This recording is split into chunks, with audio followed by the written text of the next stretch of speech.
Recording in progress.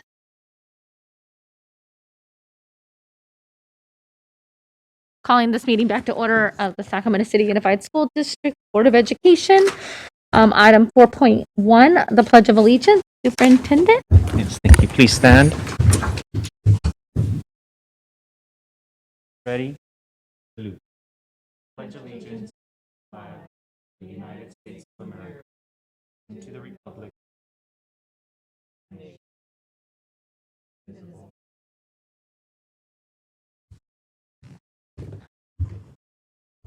All right. Student Member Zhang, would you like to do the broadcast statement? This meeting of the Sacramento City School Board is being recorded in its entirety and will be cablecast on Metro Cable 14, the local government affairs channel on Comcast, Consolidated Communications, and AT&T UVerse. Today's meeting will air Sunday, October 10th at 6 p.m. and Monday, October 11th at noon. It is also webcast at metro14live.saccounty.net and can be viewed on Metro Cable 14's YouTube channel. The public has been given the opportunity.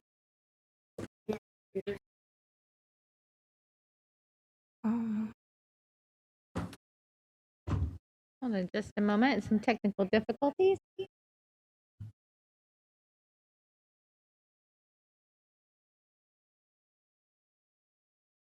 Test. Test. We're hearing an echo.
Test.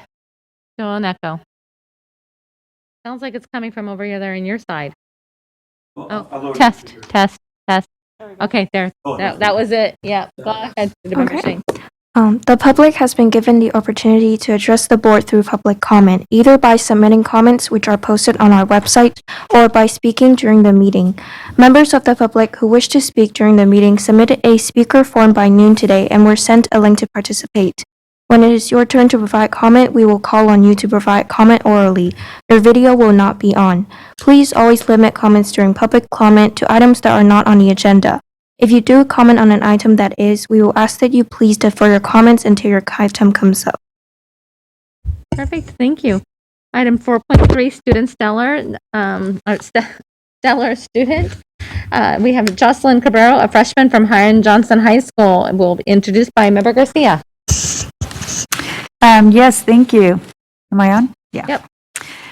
So today's stellar student is Jocelyn Cabrera. She is a freshman at Hiram Johnson.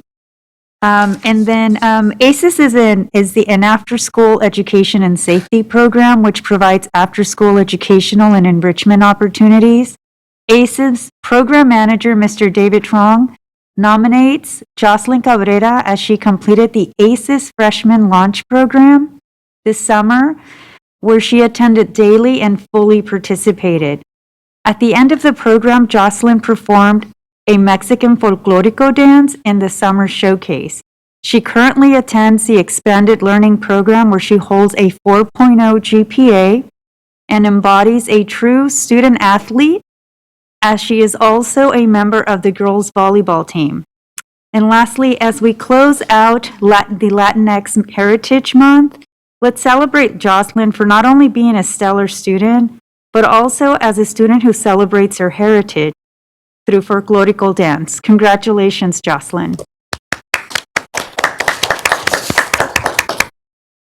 Jocelyn, would you like to say a few words? I'd just like to say thank you. And I don't know if Mr. David is on here, but I'd like to say thank you to him too. I appreciate you guys for recognizing me, and I'll keep doing my hard work. Fantastic. Thank you, Jocelyn, and thank you. Keep up the good work. All right. Do we have Mr. David on or no? Okay. Thank you so much, Jocelyn. All right. Item 5.0, announcement of action taken in closed session. Good evening, President Pritchett. There are no actions to report out of closed session this evening. Okay. 6.0, agenda adoption. Can I get a motion? I got a motion and a second. All in favor, say aye. All right. Item 7.0, public comment. Last I heard, we had about 20 public comments. Is that correct? All right. With that, I am going to allow 1 minute per public commenter. Since typically we only allow 15 minutes for the public comment section, but we want to make sure we hear from each member of the community. So please keep your comments to 1 minute. Thank you. Ms. Collins? First up, Ms. Awasanya.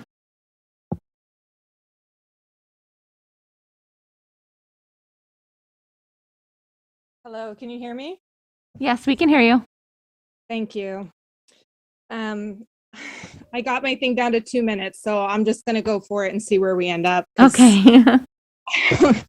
Thank you to all of you for the opportunity to speak and for your leadership. I want to acknowledge the decision makers who listened to the voices of the AM Win family and choosing not to shut down the first through third grade special ed classroom at AM Win. I do acknowledge you listened, but it's hard to be grateful because of what it takes to gain your ear and because there are other classrooms at other schools who also need you to listen. It's hard to be grateful because you made a massively impactful decision without even having a conversation. Decisions were made not only without listening, but without even asking. I can hardly imagine the closure decisions being handled in a more destructive way to the people who will be affected by them, to children who need maximal transition time, to parents who organize their whole lives around SDC placements, who probably fought for months or years to get it in place. There's so much to say about how the closures affect the families and children with special needs. Thank you, Ms. Awasanya. If you could please wrap it up. I apologize. Yeah, no, I understand. I'm going to just jump into the last 2 sentences. I would love to see you collaborating with the teachers in a different way. It feels like the latest example of them being treated with disregard instead of collaboration, and we're going to lose teachers. You can't just force them to make decisions, to be put in positions when they have no opportunity to be a part of that. Thank you. Next speaker. Bethany Cox. Ms. Cox, are you there? Yes, hello. I also just am saying thank you so much. I feel like we were heard. I feel like this experience really showed how much community is available to us as a district. And as a community, obviously my school really showed up for the special day class, the special ed students. And I really hope moving forward that this sentiment will resonate and reverberate within the district and the administrators to really, listen and talk. And like she said, ask questions as they move, because it's really powerful when we work together. Thank you. Thank you, Ms. Cox. Next speaker. Cassandra Hoff.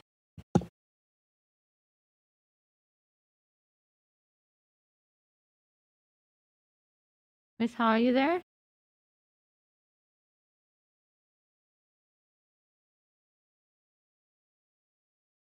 All right, we can be going.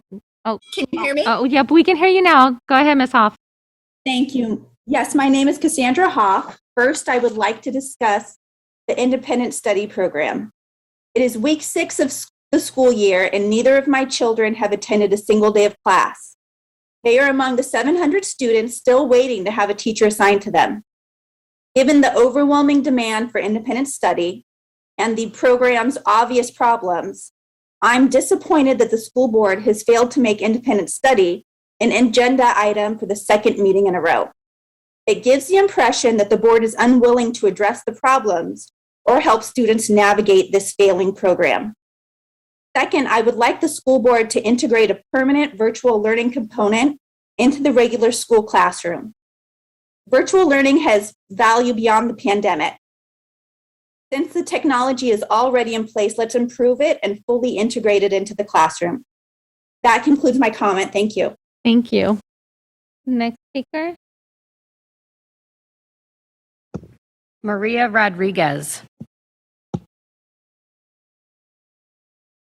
Unmute. Okay, I think I'm here. Hi, Maria. Go ahead. Good evening, everyone. I was going to speak to you on equity and music education, but I feel compelled to speak to you about this process of limiting speakers to 1 minute. I've been going to school board meetings for about 20 years now, and this is our one chance to speak to you all. Do any of you, and I'm looking at you now, have any idea how much it takes for someone to spend their day writing out 2 minutes in a concise way to try to make an impact on you because they believe that our voices make a difference? Why do you keep cutting people off while the school district administration gets to do these enormously long dog and pony shows about every aspect of what they think they're doing good? I have been in support of you guys, and I was even going to say something complimentary to you, but I don't have time right now. I've been supportive of the superintendent, but the one criticism that is across the board true is that people at the ground level are not involved. The first speaker spoke to that. Teachers are speaking to that. There's a reason I stepped down from the LCAP, and coming here tonight, I thought I could make a difference, but I have 10 seconds left to tell you that I will tell you, I admire you all. I used to think I wanted to be a school board member, but after this year, I realized that it takes way too much work and courage, and I don't have it in me. So, sayonara and good evening. Thank you, Ms. Rodriguez. And I also would just like to say that I know it's hard to go down to 1 minute when typically you are allowed 2 minutes. Typically, we allow 15 minutes for public comment. And I just want to make sure that the public understands that this is a meeting of the board and not a public meeting. And we are all very accessible, and all of our email addresses and phone numbers are listed on the district website. And if you ever want to have a conversation, please reach out to us individually. Next speaker. David Fisher. Hi, I'm combining my time with Nikki Molesky. Okay, you've got 2 minutes. Go ahead, Mr. Fisher. The district is in crisis. Students are suffering. One, Sac City has a massive staffing crisis with approximately 200 certificated vacancies, meaning an estimated 6,000 students are without regular certificators every day. Number two, Sac City has an extreme shortage of substitutes. Number three, the district's unwillingness to create a virtual learning academy in the spring and its poor planning has left over 1,500 Sac City students waiting for a viable alternative to in-person instruction. Four, the health and safety of students and staff is impacted by the district's unwillingness to engage in meaningful discussion regarding these matters. Five, the district has been cited by the California Department of Education for its failure to provide services to students with disabilities. Six, the district's budgeting practices continue to be in disarray. While in actuality, the district has a structural surplus, having operated with surpluses in 9 of the last 10 years. Seven, unlike other school districts that are responding to staffing shortages by recruiting and retaining staff, including raises, the district is demanding massive cuts in teacher take-home pay. Number 8, PERB has issued its 18th complaint against Sac City since the superintendent became superintendent. Number 9, the turnover of top administrators of the district since Aguilar's been the superintendent has been unprecedented. 10, overwhelming majority of district employees voted no confidence in the superintendent's leadership. Yet, he just got another raise. Meanwhile, with all these crises, our only confirmed date to meet with you is October 13th. Since September 22nd, we have offered multiple additional dates in which to meet and negotiate. The district has not responded to any of them. Once again, we encourage you to bring a representative to the school board and participate in those discussions, even for a limited portion of the talks, so that we can work through some of these very important issues and you can hear what the teachers think and we can work together to make better decisions for the district. Thank you, Mr. Fisher. Next speaker. Ingrid Hutchins.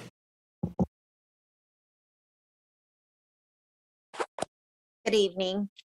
I'm extremely concerned about our staffing crisis. While this is a common problem in many districts right now, the severity of the problem in our district is alarming. The shortage has the potential to grow exponentially unless something is done to retain current teachers and recruit new ones. The power to slow the drain and change the direction of the situation lies with you as a board. You can no longer sit idly by as the district receives dozens of PERB complaints. You can no longer sign off on unnecessary yearly pink slips. You can no longer participate in groups and discussions that cultivate a toxic attitude toward the very teachers in your district. You can no longer ignore the district's inept bargaining methods. You can no longer turn a blind eye to the district's desire to reduce teachers' take-home pay when most other districts are offering raises. You, as elected trustees, have the power and responsibility to ensure that the district does something to become a competitive employer. Otherwise, you will need to be prepared to take the responsibility for the dangerous situations and educational voids caused by not having enough qualified teachers. Imagine what newly credentialed teachers think of the environment that has been allowed to fester. Why would they come here when every other district is hiring and paying well? You have the power to change things. You alone are tasked with the district's oversight. Stop waiting to do what you've been elected to do. Teachers and school administrators are overworked and stretched thin right now. That stress will inevitably lead to more severe shortages. Turn things around now before it's too late. Thank you. Thank you. Next speaker. Mohammed Kashmiri. I actually wanted to cede my time to Olivia Miner. I'm sorry, who are you giving your time to, Mel? She signed up as Jane Doe, but her name is Olivia Miner. Olivia. Okay, thank you. Next speaker. Olivia Miner. Okay, Olivia, you have 2 minutes. Thank you. Good afternoon, board members. As a staff of the school district, I come onto you because you are our leaders and we look onto you for leadership. I work in transportation and I can see our department failing our families. It is very hard to sit in an office and answer phones and have to explain to parents why, after the school year has started, a full month, I cannot provide them a bus or I cannot provide them reliable transportation. Every time that I get on there and I say, I am sorry that we do not have a bus available for you. I am sorry that the bus is running 30 minutes late. It is no longer an excuse for these parents. I am embarrassed. I am embarrassed to represent our department. You guys have been chosen by these people because they believed in you to be able to lead us, to take us to better places. And I asked for you to do that, to provide better wages for our people not to leave our department, for our teachers, for our drivers. It is very sad to see our senior drivers that are really willing to work with these parents and with the children having to leave because they can no longer provide for their families. It is sad to see that every time that I ride a bus and I take a student to school, from school to home, they ask me, are you going to be my permanent bus driver?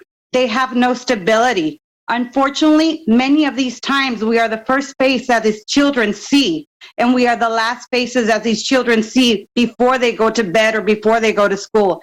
I am implying you, I am asking you, as our leaders, to provide transportation with the funds needed to entice our drivers to come back to work for Sac City Unified School District so that they can come and be able to provide for their families, but have good workers, people that are willing to work for this school district.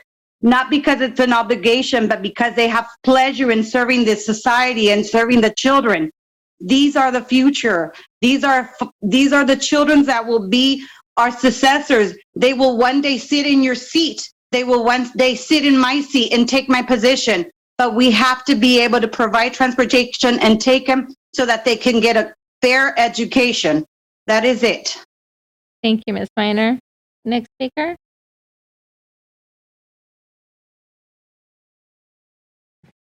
President Pritchett, there are several people that requested public comment that I don't see, so I'm going to call their names and give them an opportunity to speak. Okay.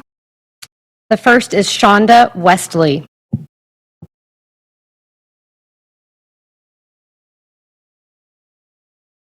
Miss Wesley, are you on? Yep, I've Oh, got it now. hi, thank you. Go ahead. Thank you.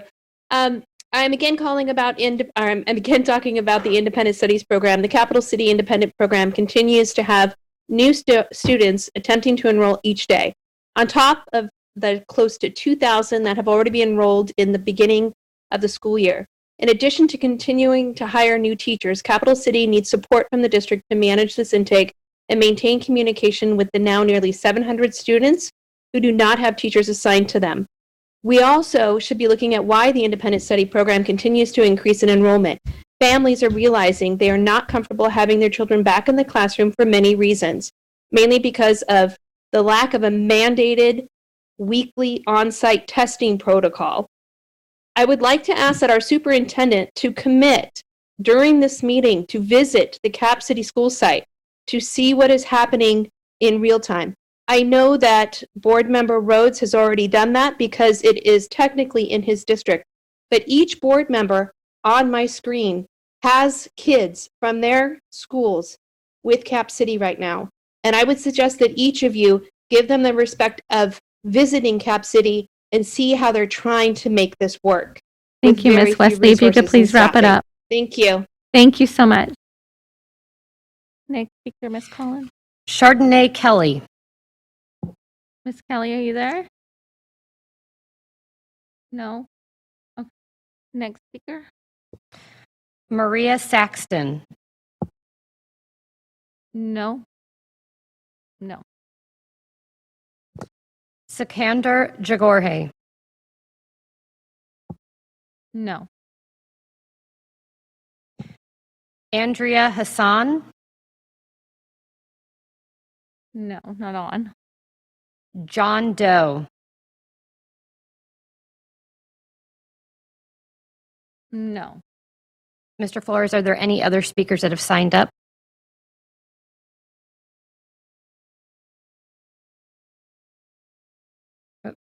Ms. Cortez signed up for an earlier one, but Ms. Cortez, go ahead. Go ahead, Miss Cortez. Yes, hello. I am a member. Can you hear me? Yeah, we can. Okay, I'm a member of the teaching community at AM Wynn Waldorf Inspired, and I'd like to share a bit about my work with the SDC.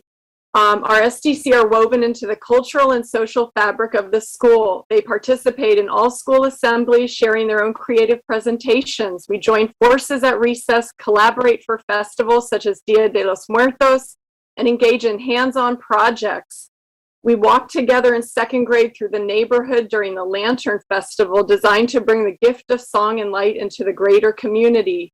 My own mainstream class, now grade 4, has greatly benefited by building long-term relationships with special day class students.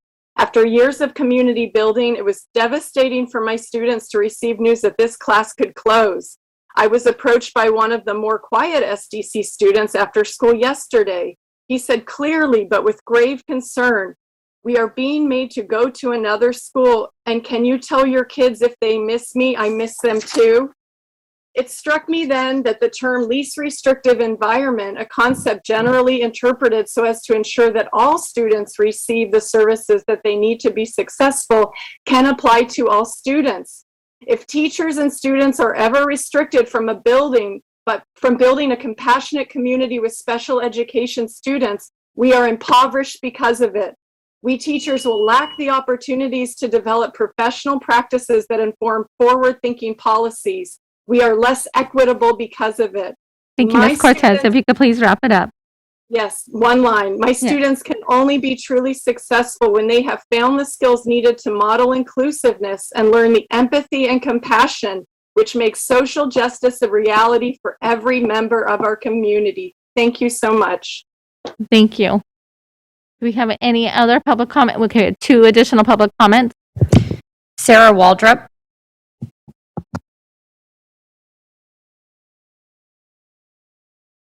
Yes, I'm here. Can you hear me? Yeah, we can. Go ahead. Speaking on behalf of me and 4 other parents, the Boatmans and Mark and Julie Smith. Okay. Okay. So, hello, board members. I am addressing the COVID plan Sac City Unified has implemented at Sacramento schools. These pathways, as you call them, have not helped children, but instead caused them great harm. The board and district have been entrusted to protect our children, and it is time you do what is best and return our schools to normal. The risk to kids from COVID is negligible. For ages 0 to 18, the survival rate is 99.997%. They have a better chance of dying from the seasonal flu. It has been proven that masks do not prevent infection and transmission, but instead can cause physical and psychological harm. I have sent you the studies proving this. It's bad enough the district makes the kids wear masks at all, but my child is made to wear a mask in PE. Have you completely lost all of your common sense? The school district sends us emails about poor air quality when there are fires, but you are perfectly comfortable covering our children's mouths and increasing their intake of carbon dioxide. And this same hypocrisy can be seen in the district emails about Suicide Prevention Month. During 2020 to 2021, there was a dramatic increase of depression and anxiety and suicide attempts by kids. 50% increase in attempts by teen girls. So don't profess to be concerned about suicide. I also find it deplorable that the district has used propaganda to coerce kids into getting vaccinated. We get district emails that say, hang out with your friends again, get vaccinated, or hug grandma again, get vaccinated. Only yesterday, I was on your webpage and a pop-up appeared and said, vaccine clinic at Cerna Center today. First 100 people to get a vaccine today will receive a free slice of pizza. Trade your health for a piece of pizza? You've got to be kidding me. This COVID vaccine is completely experimental, and kids and adults are the test subjects. There have been thousands upon thousands of adverse reactions and deaths caused by this shot. For God's sake, this shot doesn't even prevent infection or transmission of COVID. Kids are at higher risk of injury from the vaccine than from the disease itself. We've seen the announcements from the CDC, raised risks of myocarditis and pericarditis in children, putting them in hospitals, swelling their heart, and leaving them unknown long-term damages and potentially death in their future. Dr. Rainer Fulmick and his international team have stated in their legal case against the CDC and the WHO that the experimental jab is in clear violation of all 10 of the Nuremberg codes, which carry the penalty of death for those who violate them. I will cover code number 1. Voluntary consent is absolutely essential. There should be no intervention or any element of force, fraud, deceit, duress, or any form of constraint or coercion. Miss Waldorf, if you could please wrap it up. Thank Yes. you. Yeah, they are, the virus does not protect from infection, so it is therefore not a vaccine.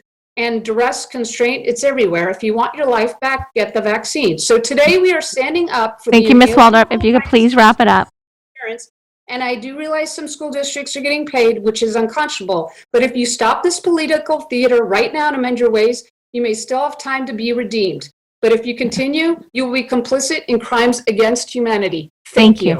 Thank you. We have 2 additional speakers. 2 more. Miss Gwinnett Bird. All right. Miss Bird, thank you. You have 1 minute. Hi, can you hear me? Yeah, we can hear you. Go ahead. Okay, perfect. So yes, I'm the parent of 2 high school seniors in the district, and I have one request. Let high school students attend their football games. I know this sounds trivial in comparison to all the other very legitimate things that people have been talking about tonight, but seriously, one of the biggest rivalries in the district is happening tomorrow night, and students can't attend unless they're an athlete or band member. Homecoming is in 2 weeks, and students won't be able to attend the games. I don't understand this. I know we're in the midst of a pandemic, but football takes place outdoors in a large stadium where social distancing is easy. And it's especially maddening because other public schools in the same county, but different districts, don't have any restrictions about students attending. They're in the same county but have different requirements. Why is that? If Sac County is taking the lead from our county health officers, why are other schools in the same county able to do what we're prohibiting? Clearly, our students are anxious to attend. I've attended 2 away games recently in Sacramento County, and there's a huge turnout of students and parents in the stands. The energy and school spirit is amazing. These kids have missed out on so much already in the past 20 months. Why are we keeping them from enjoying such a basic part of their high school experience? Thank you, Ms. Bird. If you could please wrap it up. Thank you. I'm done. Thank you. Please consider that. Thank you so much. Next speaker. Final speaker is Ellen Yin Wyckoff. Can you hear me? Yes, I can. Thank you. Okay.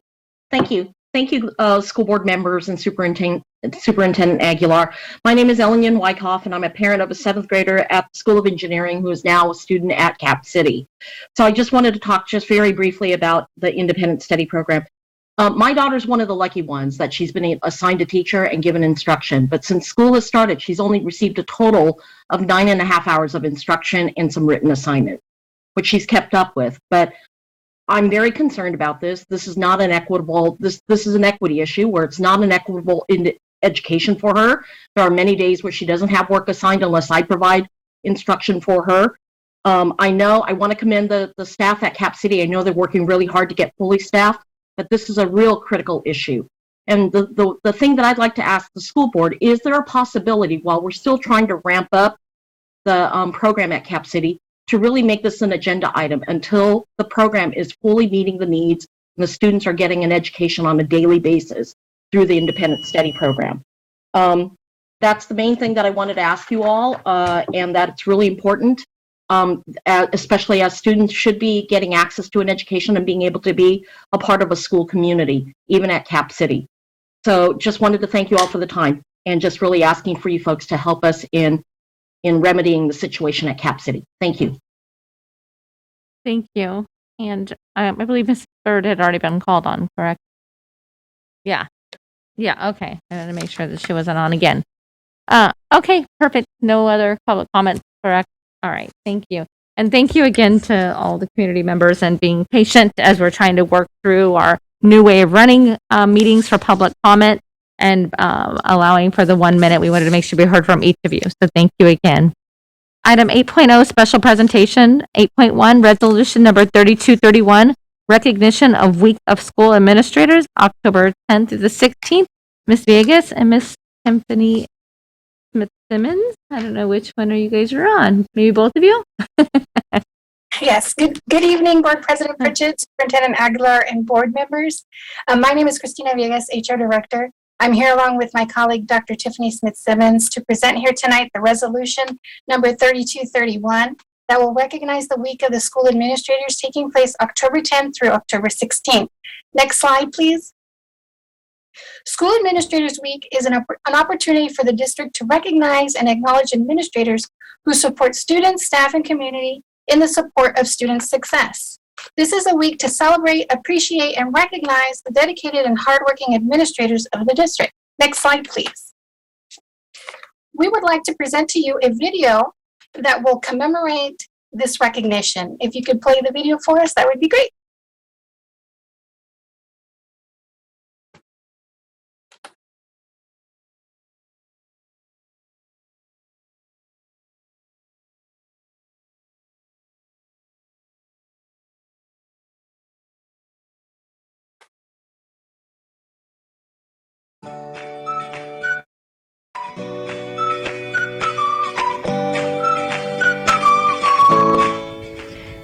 Hi, I'm Senora Pyatt at Rosemont High School, and I wanted to say thank you to my admin for doing such a fantastic job for us here. You've made my first year here feel very welcoming. Ms. V. Hill, Mr. Predko, Mrs. Hensley, and Mr. Jones, thank you so much. You're doing a great job. Hello. I want to give a shout out to our administrators here at Furman-Bacon Middle School. Mr. Chambers, Mr. Crenshaw, and of course the lady who heads it all, Mary Coronado. I think that us opening so smoothly and without as many distractions as possible is because those three try to think of what can happen and have a plan for it.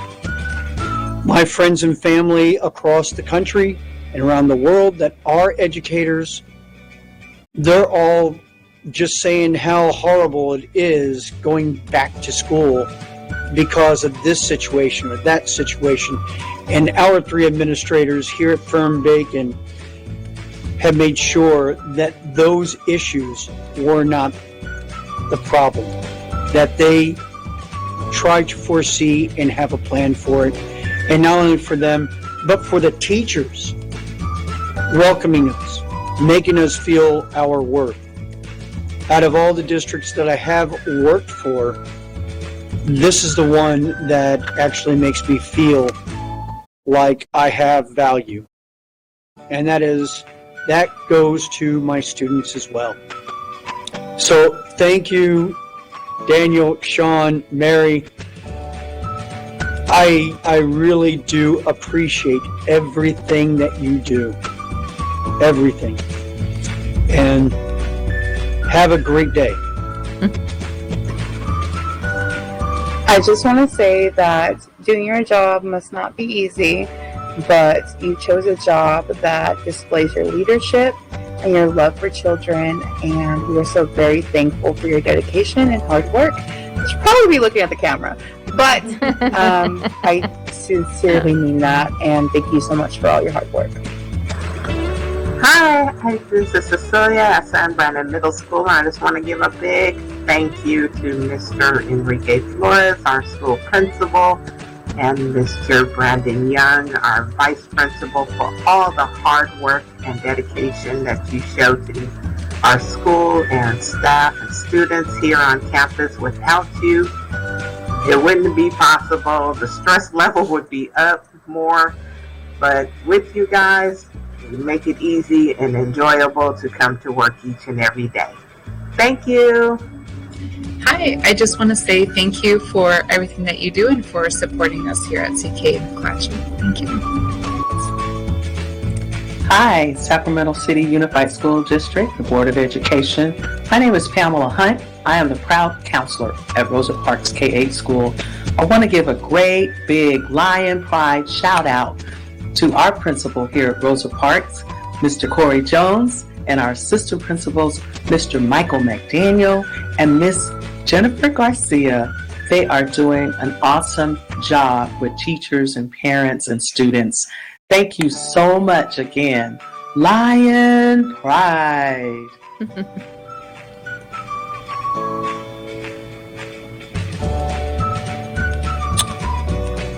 Hi, Marla. Van Manningham, just wanted to thank you for being a great boss and a great administrator. Please enjoy your celebration week. Treat yourself to something nice. You deserve it during these tough days we've had.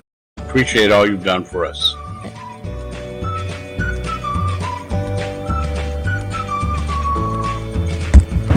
One picture.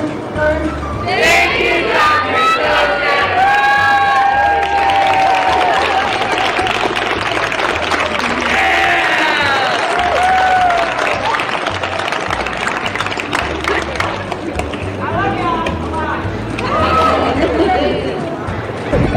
All right, girls, why do you appreciate Mrs. Holmes? Well, I appreciate her because she always helps people, and she's a great principal.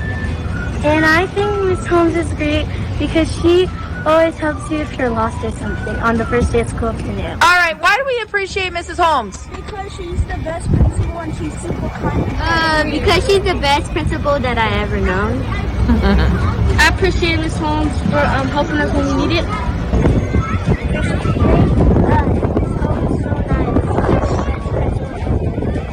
All right, Ethan, tell us, why do you appreciate Mrs. Holmes? I appreciate Mrs. Holmes because she is actually the best. She is the best principal I ever had.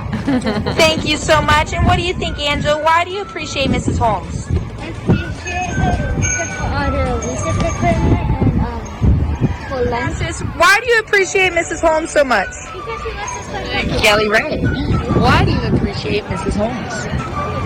Because she takes care of the school. Amelia, why do you appreciate Mrs. Holmes? Because she's nice. Okay, ladies, why do you appreciate Mrs. Holmes? We appreciate Miss Holmes because she finds the best solutions to leave everyone happy. Appreciate Mrs. Holmes? Why do you appreciate Mrs. Holmes? Because she takes care of the school. All right, Key, why do you appreciate Mrs. Holmes? I like this school and I appreciate her. I love it. Anyone else? Why do we appreciate Mrs. Holmes? Because she's really nice, and she's probably the reason why she let us into the school. Why do you appreciate Mrs. Holmes? Because she takes care of us like her kids. Love it. And Christian? And she's also nice. And keeps the children safe here.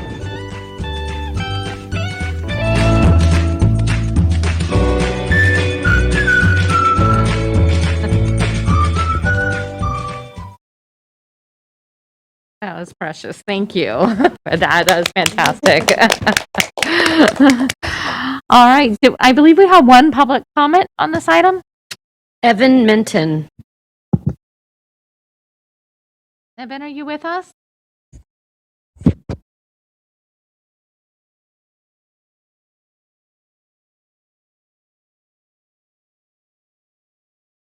No? Okay. All right, I will open this up for any board discussion. I first just like to say thank you to all of our administrators throughout our district and your tireless work. I know I drive by school sites in the evenings and on the weekends, and I see your cars out there. I know you're working so hard for each of those students, and to hear them say that you treat them like they're their own kids, your own kids. I believe that in each and every single one of you. So thank you so much for your work. Do we have anybody else? All right.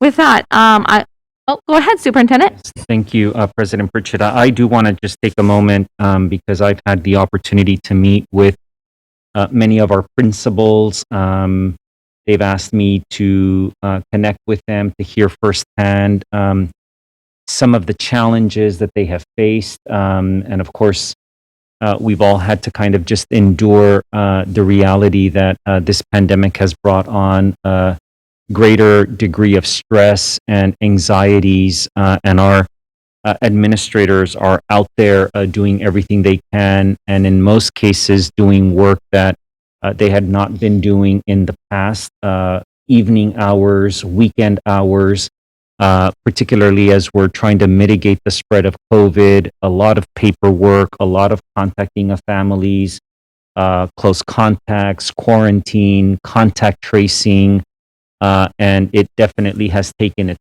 toll. I've heard of that directly from our principals. This is the first week where at site visits, I'm hearing a little bit more of language around things are stabilizing a little bit, but the reality is that those may just be temporary.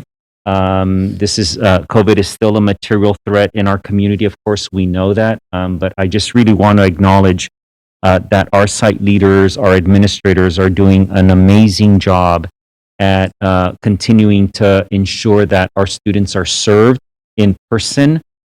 And that our schools are still functioning as normal as possible in terms of what our students are used to seeing, their ability to access nutrition, their ability to be in space with one another outdoors.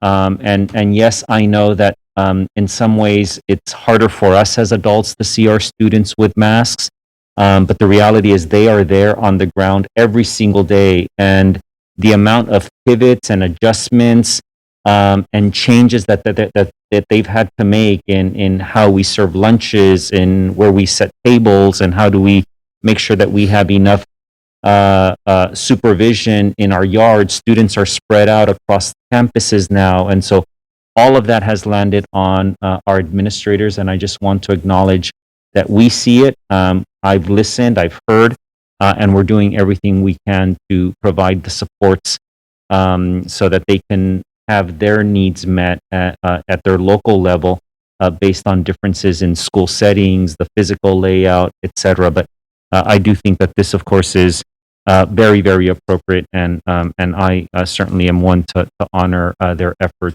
in making sure that we can continue to serve our students this year.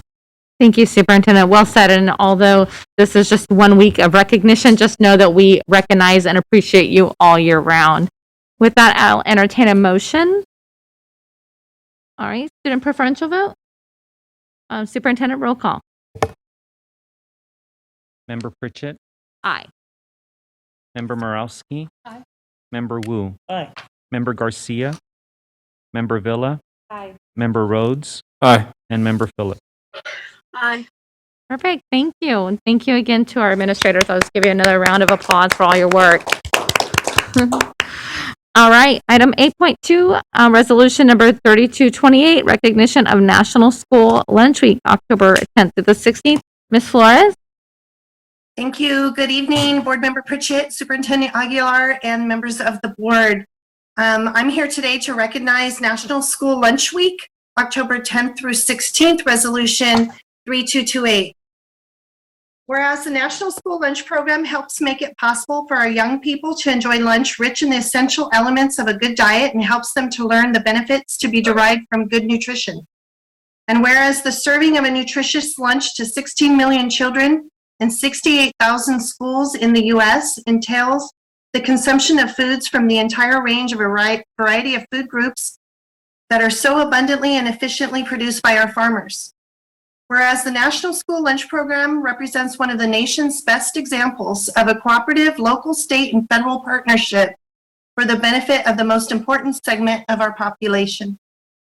And whereas in the order to gain recognition from citizens and civic groups for the work of the National School Lunch Program, the Congress, by a joint resolution, approved October 9th, 1962, has designated the 7-day period beginning on the second Sunday of October in each year as the National School Lunch Week, and has requested the President to issue annually a proclamation calling for the observance of that week.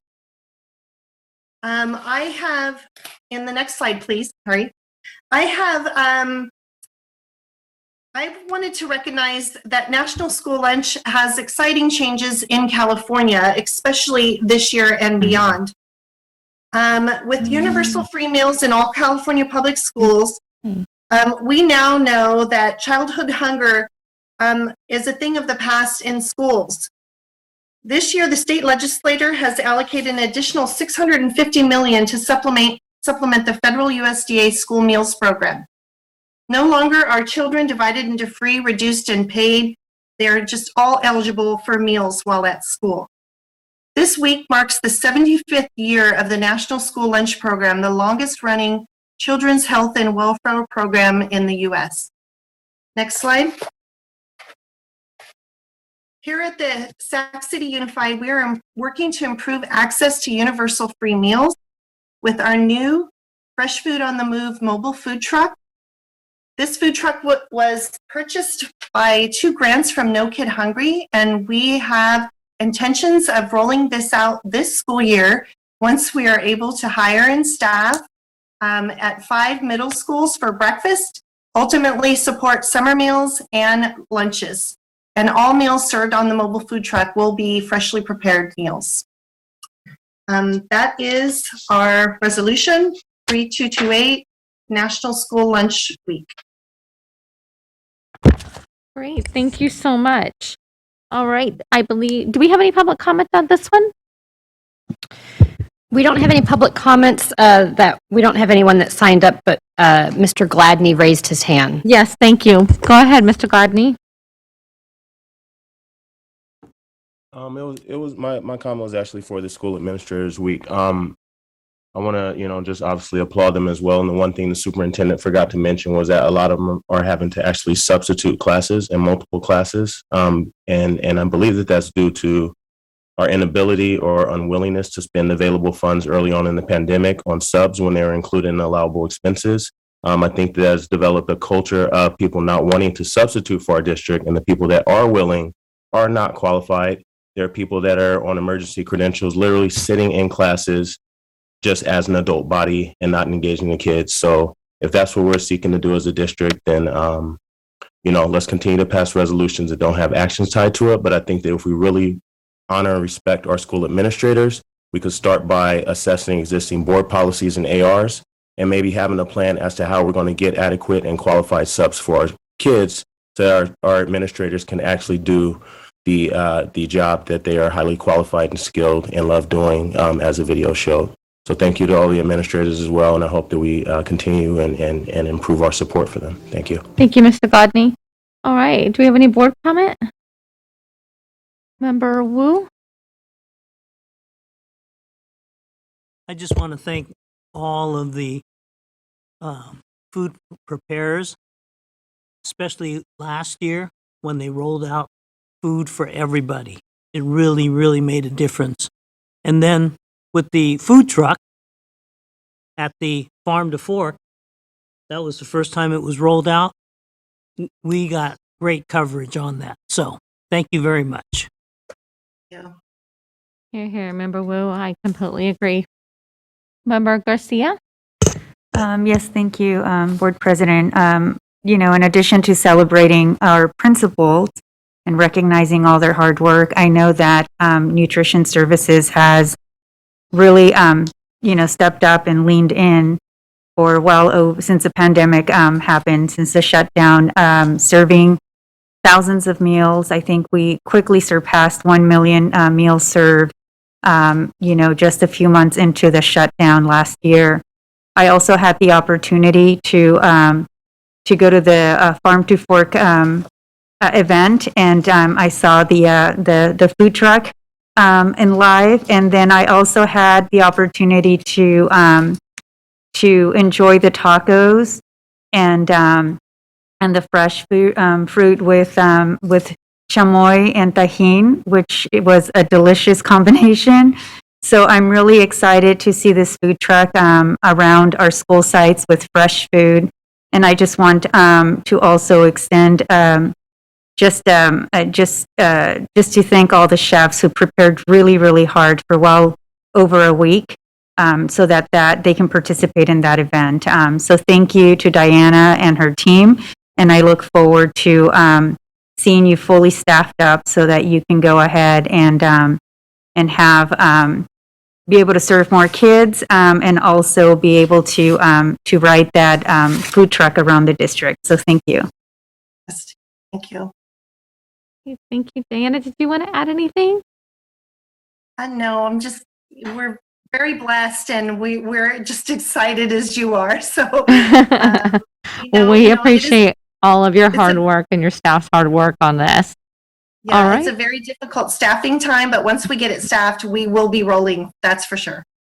Absolutely. All right. With that, thank you. I didn't even add a motion. I got a second before I even asked. Wow, I'm on. You guys are on it. All right. Student preferential vote. All right. Superintendent roll call. Member Pritchett? Aye. Member Morowski? Aye. Member Wu? Aye. Member Garcia? Aye. Member Villa? Aye. Member Rhodes? Aye. Member Phillip? Aye. All right. Thank you for all your hard work. All right. Resolution, item 8.3, resolution number 3232, recognition of Filipino American History Month. Mr. Canero? Hi, good evening. My name is Neilani Plaza. I'm a senior at West Campus High School, as well as a member of the Student Advisory Council, co-representing Resolution 3232 with Dr. Mark Carnero from the Youth Development Support Services Department. Hello, Superintendent Aguilar and Board of Education. We are here to present the resolution for the recognition of Filipino American History Month. Next slide, please. Filipino presence in the continental United States was October 18th, 1587, when the first Luzonos Indios arrived in Morro Bay, California, on board the Nuestra Señora de Esperanza, a Manila-built galleon ship. Filipino American National Historical Society recognized 1763 as the year in which the first permanent Filipino settlement in the United States was established in St. Malo, Louisiana. Filipino American community is the third largest Asian American and Pacific Islander group in the United States, with a population of approximately 4 million. Filipino American students represent 1.3% of the student population in SUSD, 2.7% in Sacramento County, and 2.4% in the state of California. Next slide, please. Filipino Americans were central to the formation of the Third World Liberation Front, the TWLF, who were critical to the organizing, mobilization, and success of the 1968 SF State Student Strike, which ultimately led to the development of the country's first ethnic studies program, whose legacy is carried throughout California's ethnic studies graduation requirements in high school, community college, and state universities.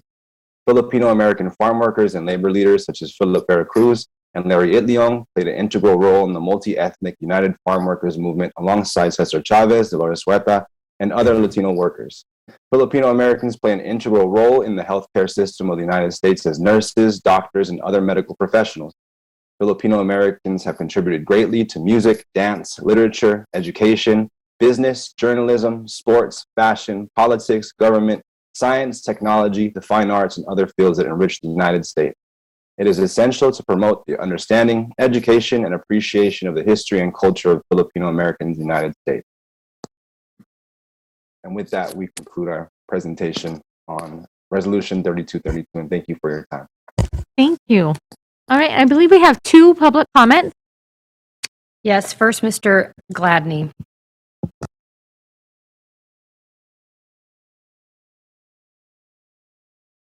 Thank you again. If you look at the last whereas statement, again, we have a resolution that speaks towards the importance of an ideal, but an ideal only stays an ideal if we don't have actions and a plan tied to it to implement what we're saying we believe in. To uplift the beautiful information that Mr. Carnero and the student just provided, what is our plan to make sure that we're not just sharing it in a space that's full of adults? How are we going to disseminate that information to our kids that need to know it? This past summer, I took my track team to Seaside for a track meet. And on the way back, I intentionally stopped by Cayuga Park, which is on the borderline of Daly City and San Francisco. And it's a special gym, not only for Filipino Americans, but also just for the city of San Francisco and our region, because Demi, who was he was actually a landscaper that was assigned there through the Parks and Rec department from San Francisco. His father had a background in landscaping, but he basically took dead trees and carved them into works of art in a park that was previously just burdened with drugs and other illicit activity. But he turned into a treasure. But the joy and the pride that my Filipino American athletes had. Thank you, Mr. Gladney. If you could please wrap it up. In our region is beyond measure. So I would implore you guys to come with more plans as well for how our students can benefit. Likewise. Thank you. Thank you. Next speaker. Anais Jagorhi. You don't have. Just go ahead. Okay. All right. With that, I will open it up for board discussion. Do we have any board? All right. I will. Thank you both for your presentations on this. Very educational. I loved it. With that, I'd like. So moved. Second. Motion. Did you want to speak? Or you? Okay, gotcha. Motion in a second, and student preferential vote. All right. Superintendent roll call. Member Pritchett. Aye. Member Morowski. Member Wu. Aye. Member Garcia. Member Villa. Aye. Member Rhodes. Aye. Member Phillips. I'm going to say aye, but I want you guys to remember that I don't have a button. So I wanted to say that I truly appreciate the resolution, but I do stand with Mr. Gladney on the fact that we need to spend some money, put some money behind this and get this out so our students know what's happening. Thank you, Member Phillips. And if you could just raise your hand on the icon thing. No, not your real hand, because I want your icon thing. That way, maybe I'll see it on the screen. I apologize for skipping over you. All right. All right. Item 8.4, resolution number 3229, California High School Voter Education Week, September 13th to 24th, 2021. Student Member Zhang. I will be passing this item to Eleanor Love, who is a senior at CKM, and she will give us a brief introduction into this resolution. Perfect. Welcome. Good evening. My name is Eleanor Love, and as student board member Zhang just mentioned, I am a senior at McClatchy High School, and I'm also the chair of the Sacramento County Youth Commission. I'm here tonight to present with board member Zhang resolution number 3229, which is California High School Voter Education Weeks, September 13th through 24th. I'd first just like to thank the Sacramento City Unified School District for their interest in educating high school students about pre-registration, registration, and voter outreach. young people are historically underrepresented in elections, and it's super important for them to be aware of their civic opportunities. Pre-registration allows 16 and 17-year-olds to register to vote early. So the minute they turn 18, they're immediately eligible to vote, and it also makes them more likely to do so. My youth commission and I have worked with SUSD, among other local school districts, for the past few years to promote pre-registration among high school students, and we're very glad to be continuing the collaboration. And I'll go ahead and read the resolution recognizing the week now. Whereas California's Secretary of State, who serves as the state's chief elections official, is committed to strengthening democracy by encouraging voter registration and increasing participation in all elections by eligible Californians. And whereas young people play a critical role in our democracy by helping to choose the people who will lead us and by voicing their opinions on the issues that are important to them. And whereas 16 and 17-year-olds can pre-register to vote and then automatically become active voters once they turn 18.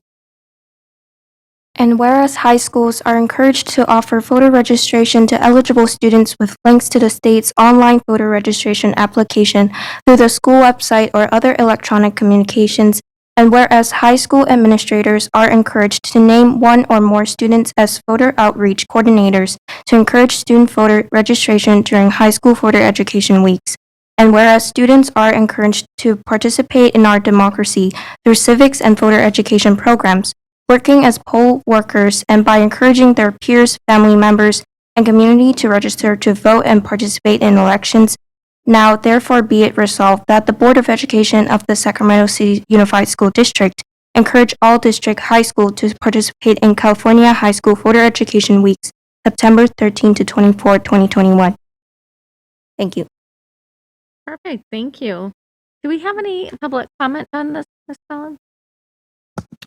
There's no public comment. Okay, perfect. Do we have any board comment?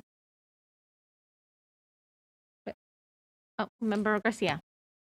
Yes, thank you. So I'm excited to see this resolution. I remember just, way back when I could not wait to have the opportunity to vote, participate in our democracy. I didn't know anybody growing up who voted because my parents and most of my family, being a first generation, they were all legal residents, so they didn't have the right to vote until they became citizens. But I could just not wait. And since then, at the very least, I always voted. So I'm very excited to see this. I do have a question regarding how does this align with maybe the state seal of civic engagement and ensuring that as we're encouraging students to participate in this process, also ensuring that they receive credit towards the state seal of civic engagement or any other type of credit that we can afford them. So thank you for bringing this forward. Sure, I could just comment very quickly, Member Garcia.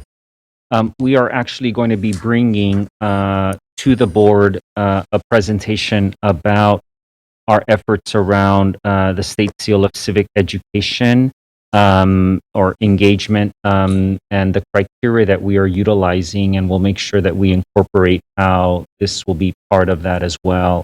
We anticipate bringing that, I think, as early as the second week in October, actually. We are one of the districts that agreed to pilot the state field effort, and we've had a working group that's been working on potential criteria that we would like to present to the board, and we'll make sure that we follow up on that item. Thank you. I look forward to that. Thank you. Member Wu. Well, we've come a long ways since I first voted. I think I had to wait till I was 21. But I'm glad to see that 16 and 17-year-olds can pre-register to vote. That is an important concept, and it will, I hope, engage them when they're 18. So With that, I'll move. Thank you. All right. I had a motion and a second. Student preferential vote. All right. Superintendent roll call. Member Pritchett, Absolutely aye. Member Morowski, Aye. Member Wu, Aye. Member Garcia, Member Villa, Aye. Member Rhodes, Aye. Member Phillip. Aye. Perfect. All right. Thank you. Before I move on to 8.5, I just wanted to say a special thank you to the students that joined us tonight to help present and all your hard work and dedication. So thank you for your work. All right. Item 8.4, ESSER 3 expenditure plan update. Mr. Stephen Ramirez Fong. Good evening. Good evening, Board President and board members, superintendent, colleagues, and also members of the public. My name is Stephen Fong. I'm the district's LCAP coordinator, and I'm speaking tonight on behalf of a number of colleagues who've contributed. Just want to thank them in advance. Tonight, we're presenting a brief update on the ESSER 3 expenditure plan. ESSER stands for the Elementary and Secondary School Emergency Relief Plan. And so we'll use ESSER as a shorthand notation throughout the rest of the presentation. I am aware that this is an agendized item for 10 minutes, and I am going to strive to fit in that time. So as has been noted in past budget presentations, ESSER 3 funds are the most recent allocation of emergency relief for the district. And these are to address, again, the impact of COVID-19 on schools. Next slide, please. So our brief goals tonight are to provide some context, a status update, summarize some of the steps taken and next steps, but then also just to again, briefly highlight some of the components of the template and what the current draft plan includes. Next slide, please. It's always important to refocus on our core value and our guiding principle. What I've been trying to do for myself is focus in on an aspect each time I see it. And here tonight, I'm really looking at this phrase, interrupt inequities.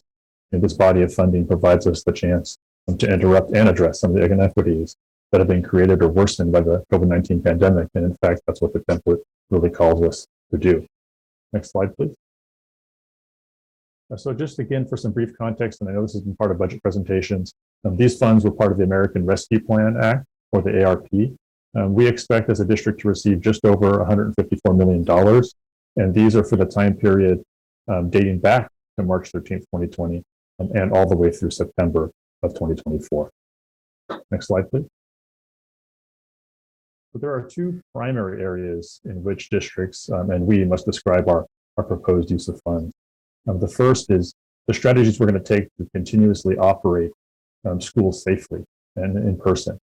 And then the second bucket are those strategies we're going to use to address the impact of lost instructional time.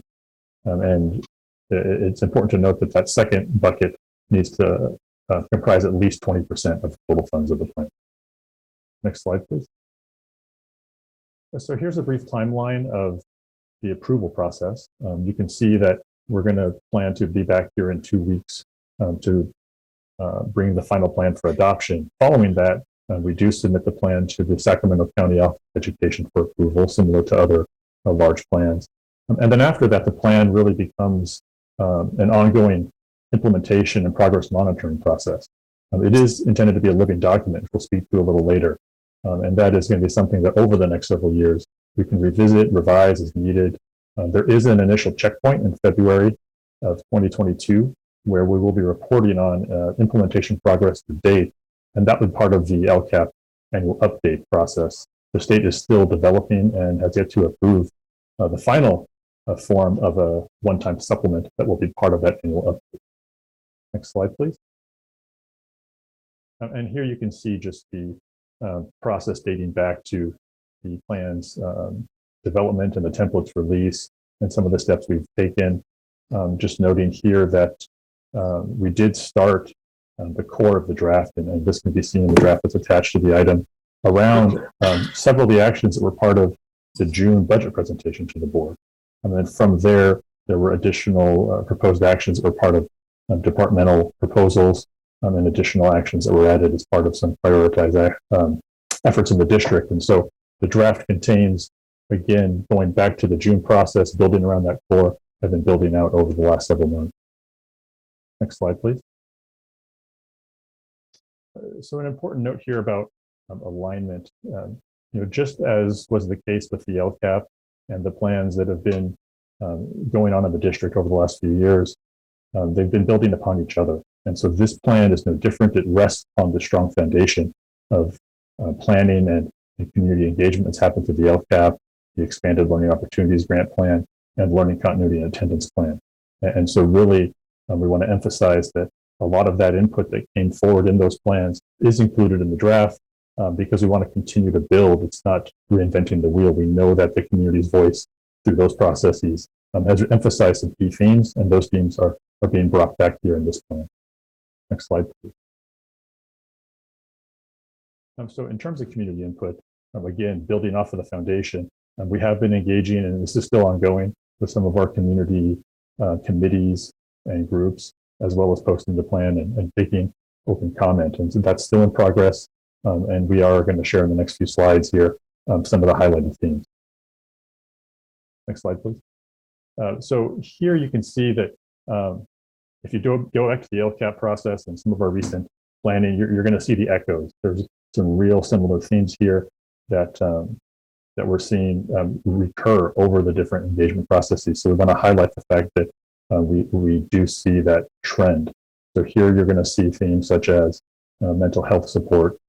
You're going to see things like enrichment, high quality options for instruction when a student's not in person, really individualized support such as tutoring and more instructional aids. Next slide, please. Certainly here, emphasis on COVID testing and the effective practices around that, increased supports for student group. Again, that individualized learning plan that we've heard about. Recruitment, retention, and support of staff has been an ongoing theme. And then here again, partnering with community-based organizations to be able to provide students opportunities that we might not be able to provide alone as a district. Next slide, please. This slide just shows a little bit of what the plan looks like in terms of the template. If someone is interested in digging in more, of course, the draft is attached and you can see how we filled out some of these sections. But we did want to highlight here that this is the first plan of its type, these one-time plans, where they really called out as a state the need to describe progress monitoring.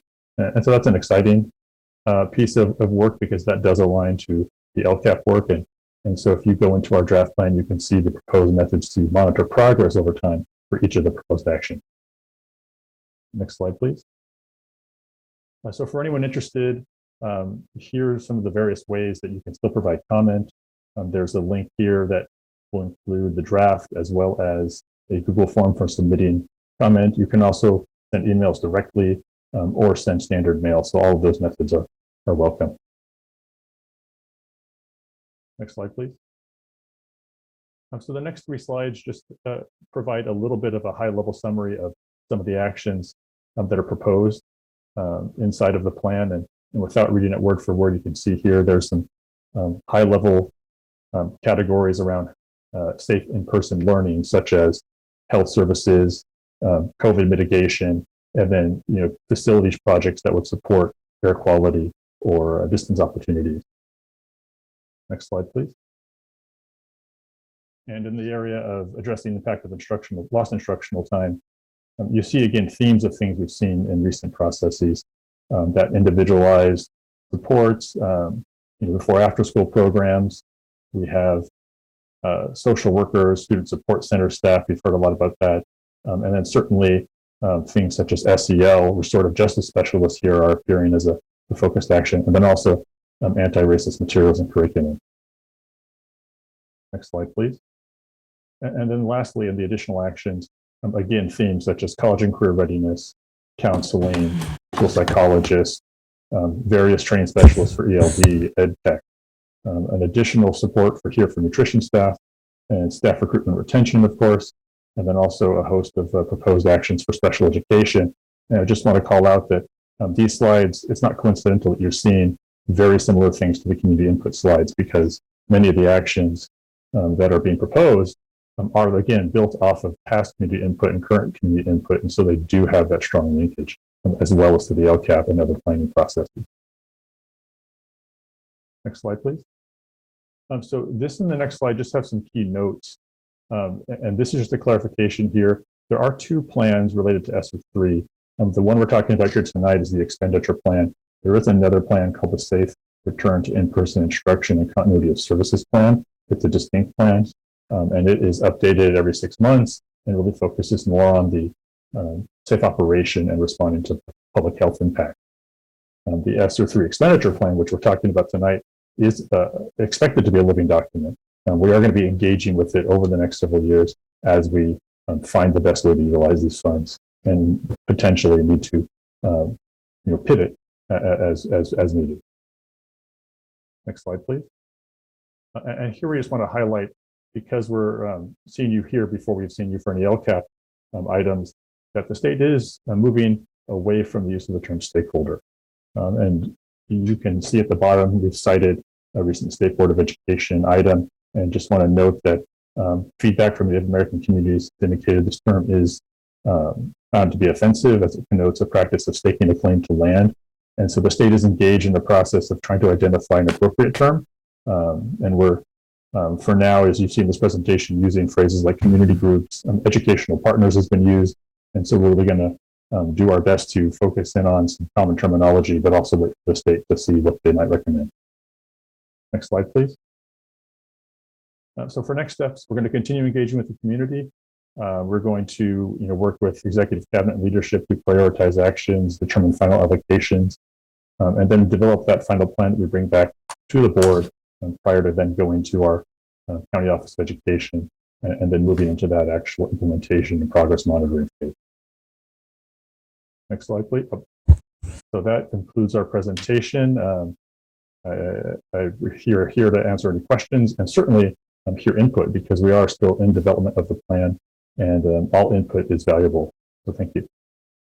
Great, thank you. I believe we have 3 live public comments. Terrence Gladney.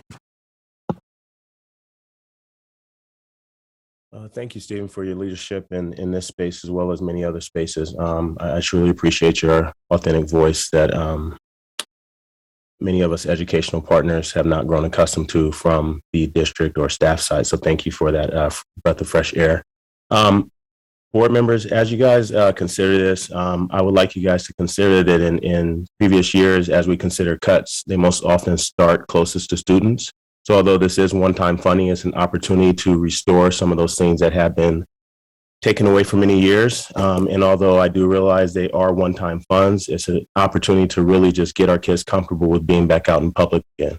I would also implore you guys to consider having a plan B, so that in the event we have funds allocated but go unused after a period of monitoring, we have a backup plan that could hopefully achieve some of the same impact. So if we're planning to hire psychologists and counselors, but staffing just isn't available, perhaps we just provide more adult leaders on campus, such as additional coaching stipends, campus monitors, people that can still be close to our students and have a safe voice and presence on those campuses. And also, I just hope that you guys do realize that a lot of this does align with the LCAP, that you guys have appointed members to that body, to the PAC.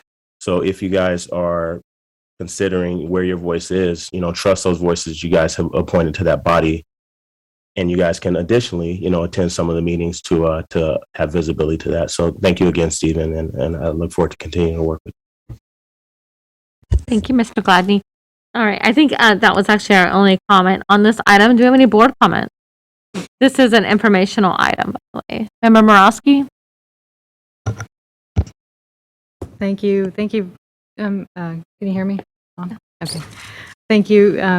Thank you, Stephen. It was interesting to hear you present on this, and I'm glad too, because with your experience in the LCAP and seeing how all these plans align is very refreshing, and I'm really proud of the work that went into this. So just kudos on the development of this plan. This is not.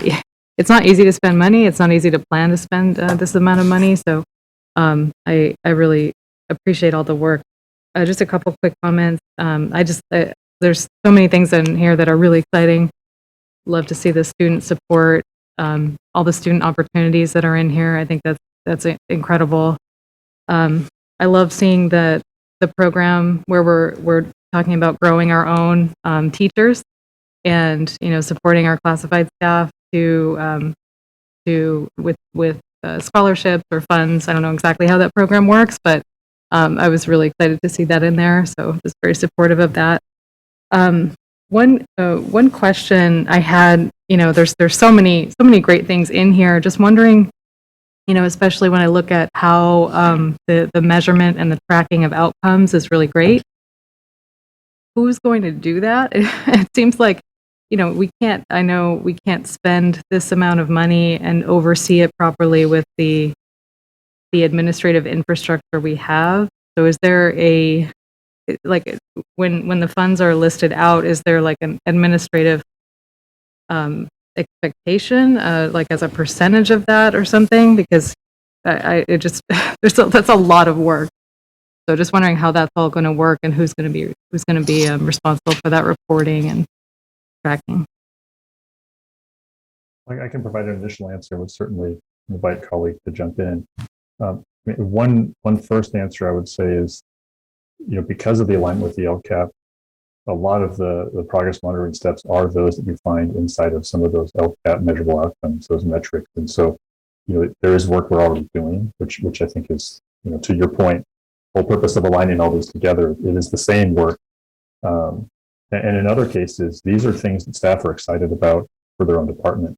So when we ask staff to tell us how you're going to progress monitor, these are things that they brought forward to say, here's how we want to be able to track whether or not we're successful. To the other point you're making, I know that with grants, there are indirect costs affiliated with them. And so that's something I would defer to budget folks on in terms of what might be the ultimate indirect cost of managing this. But I'm not aware at this point of any specific, bucket of things that is going to go into that. But in terms of progress monitoring, I think really is because of the alignment going to be embedded with our larger body of work, and it's going to be part of that district effort to really have more accountability to our action. Okay. Member Morosky, it has been a long time, so I'm going to ask CBO Rose Ramos to remind us. But if you remember, we did have some principles that we put forth during the June adoption period, and we did talk about the importance of setting aside a certain percentage of our funds to create the infrastructure to make sure that we manage the funds properly and held ourselves accountable. So if I can ask Ms. Ramos just to remind us a bit if she has that handy for us. Yes, good evening, board members and superintendent. Yes, I do recall that.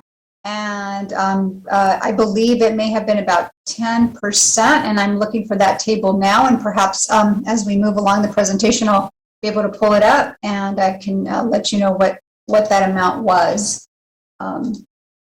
Okay, and that's fine. I do recognize how stretched our current staff is, and just a ton of more new projects, more things to oversee, it's all good stuff. I just want to make sure that we are, along with the programs, that we actually have the ability to manage it, and particularly, on your side, Ms. Ramos, as well, with the additional budgeting and oversight that requires. So just cognizant of that, super exciting. And I guess my last thing is, I'm excited to see all the kind of the one-time expenditures of funds that will last, like shade structures and other things that we're doing now, but will be able to benefit from for many years. So just encourage us to think if we do have, those funds, to think about those one-time investments that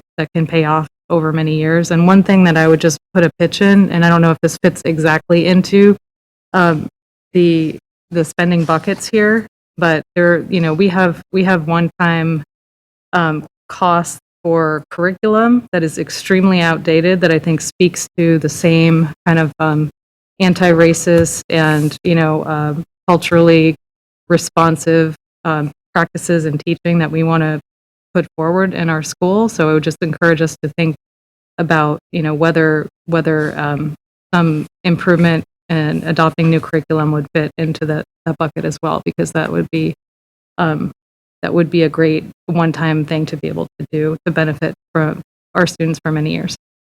thank you so much for everything that went into this. All right, Member Garcia. Yes, thank you for the presentation. It's very exciting to see a lot of these proposals, and that we actually have, although one-time funds, that we actually have funds to make them a reality. So I'm just really excited about that. I do appreciate that this continues to layer on the LCAP, so that all of the funds that the district is getting continues to support the LCAP and the work of the of not only the staff but also the parent advisory committee, right? So everything is aligned. I do have a couple of questions in terms of when we might see dollar amounts and where we might see number of FTEs, because there's a lot where we're hiring. We're going to need additional people.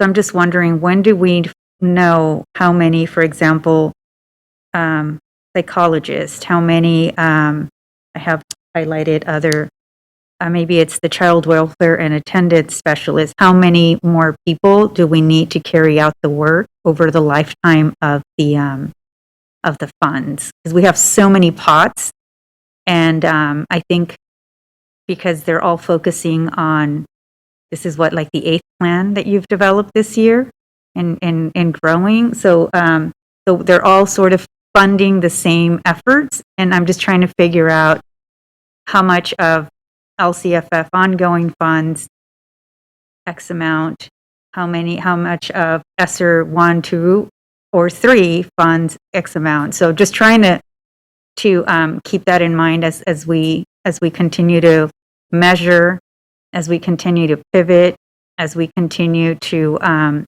because either the efforts are not resulting in positive outcomes, or because our needs change. So just trying to figure out how that's all going to work out, recognizing that we have limited staff capacity. So how all that work gets done. And I heard your answer, which is encouraging, but it doesn't mean that you don't need additional support.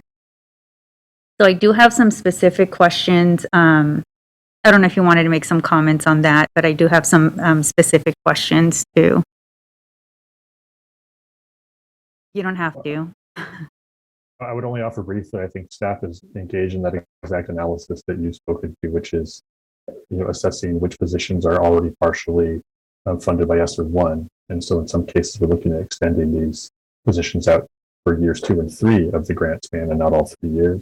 And then also, I'm really asking our colleagues to look at the feasibility of hiring, and that's something the superintendent's guided us to do, looking at, is there a reasonable job market to hire X number of staff for some of these, and how have we fared in recent past in filling some of these positions? So if we found that we've been very effective in filling positions, then it's reasonable to expect we can hire more. And if not, then it may not be, prudent to set such a high goal of hiring a lot of staff. And we do have some initial numbers, and those dollars are going to be refined by executive cabinet and leadership as the input keeps coming in. I appreciate that. Member Garcia, if I can just mention in the actual the draft of the current proposal, you'll see that we do make a notation about the staffing shortages and the staffing challenges, and so what you're asking for is in fact something that is top of mind, and we will have to really think about the feasibility and viability of whatever we would like to spend some of these resources on, whether we think that we can find staffing to fill those positions. Right. I know it's hard to hire right now, and it's happening all over the state. So we're not alone, but I just want to make sure that whatever barriers we may have, we overcome those, and recognizing that we still have stay and rescind with the Sacramento County Office of Education. So we have all these goals on paper, but then we also have this oversight from the county in terms of how we spend our dollars. So I just think that we just need to know we just need to stay informed of what are some of the things that we can't do because of that. Because that is a real thing where we can't just go out and hire as many people as we want because we have to, work through that process of stay and rescind. But I do have some questions about, for example, the ensure that every sixth grade student has the opportunity to go to Sly Park. That's a really exciting opportunity for our students. I know that many PTOs, PTAs work really, really hard to raise money so that they can support their students at their schools to do this. So I think the communication to our school sites and our PTAs and our PTOs is going to be really important. So to the extent that they're raising money, that it's not something they need to keep on their list because it's something that the district will offer. Same thing with I didn't see it here that I recall, but athletics, another great opportunity to support our students. And I think I had one other maybe comment. On the college and career readiness at multiple levels. There's one in middle school, but there's also one in K through 6. Also being able to be intentional about sharing the college savings account information and resolution that we've just adopted, because that is going to be a tremendous opportunity for our families, so that it's part of those efforts, making sure that our families get signed up for that, because that's free money from the state. And then lastly, on the staff recruitment and retention, very excited about this opportunity and to grow our own. And we also have another plan that you're probably going to be working on. I think that's due at the end of the year via the Educator Effectiveness Block Grant, and finding out how those dollars may be able to really support this particular action. I've always thought maybe of a CTE pathway available that really is create a pipeline to grow our own, that is staff that is diverse, that mirrors our school, our student population. And I think science has proven that, or research has proven that often it's the first generation students, the first in their family to go to college, that often come back to their communities and teach, and they stay in those communities. So I'm trying to figure out how to leverage all of those variables in our favor, so that we can support our students and our future teachers and retain the ones that we have. So thank you so much for all this work. I really appreciate it. Great, thank you. Thank you again for the presentation. This is an informational item. Oh, go ahead, Just very quickly want to just thank the board for acknowledging our efforts being led by Stephen Fong, but in particular just the acknowledgement of the role of the LCAP as sort of our kind of foundational anchor living document, because as you know, we put a lot of effort, a lot of education partners, community partners that spent countless hours. Some of you served on the LCAP PAC at some point. And the amount of energy that went into taking a document that maybe has been perceived, still is perceived as a compliance document, and instead saying, this is what we want to accomplish over the next few years, and us then treating it as the anchor document for everything else that we do, is exactly what we envisioned. And so I'm just thankful to the board that that is how you see it, because then it allows us to penetrate that message into our system across all of our school sites, that is going to be how we are expecting, how we expect that document be treated as a living document that's driving the instructional vision of this district. And so we we're going to continue. You're going to continue to hear that, and I just appreciate your attention. Thank you, Superintendent. And yes, thank you for all the work that has been put into this. All right, like I said, this is an informational item and will be brought back for future updates. All right, item 9.0, board workshop, strategic plan and other initiatives. 9.1, comprehensive coordinated early intervening service plan to address significant disproportionately. We have Giovanni. Yes, perfect. Thank you. Good evening. Hi, how are you? Hi. Great. How are you doing? Good, thank you.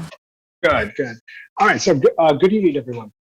Thank you very much for the opportunity to provide you with an update to our comprehensive coordinated early intervening or CSACE plan to address our significant disproportionality as a district. My name is Giovanni Linares, and I serve as our sub-director. This evening, I have the privilege of presenting with members of our stakeholder team. They are Mrs. Tony Tinker, as well as Ms. Kristen Jordan. Next slide, please.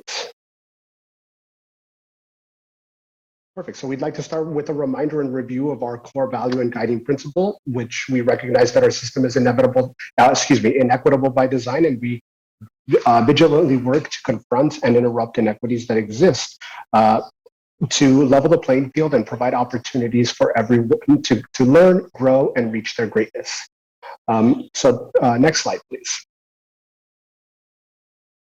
Perfect. Our agenda for this evening will provide us with an overview of what is significant disproportionality, our identification of where we are significantly disproportionate, the programmatic improvement process that our team has engaged in, our key findings from that process, and some next steps in our work. Next slide, please.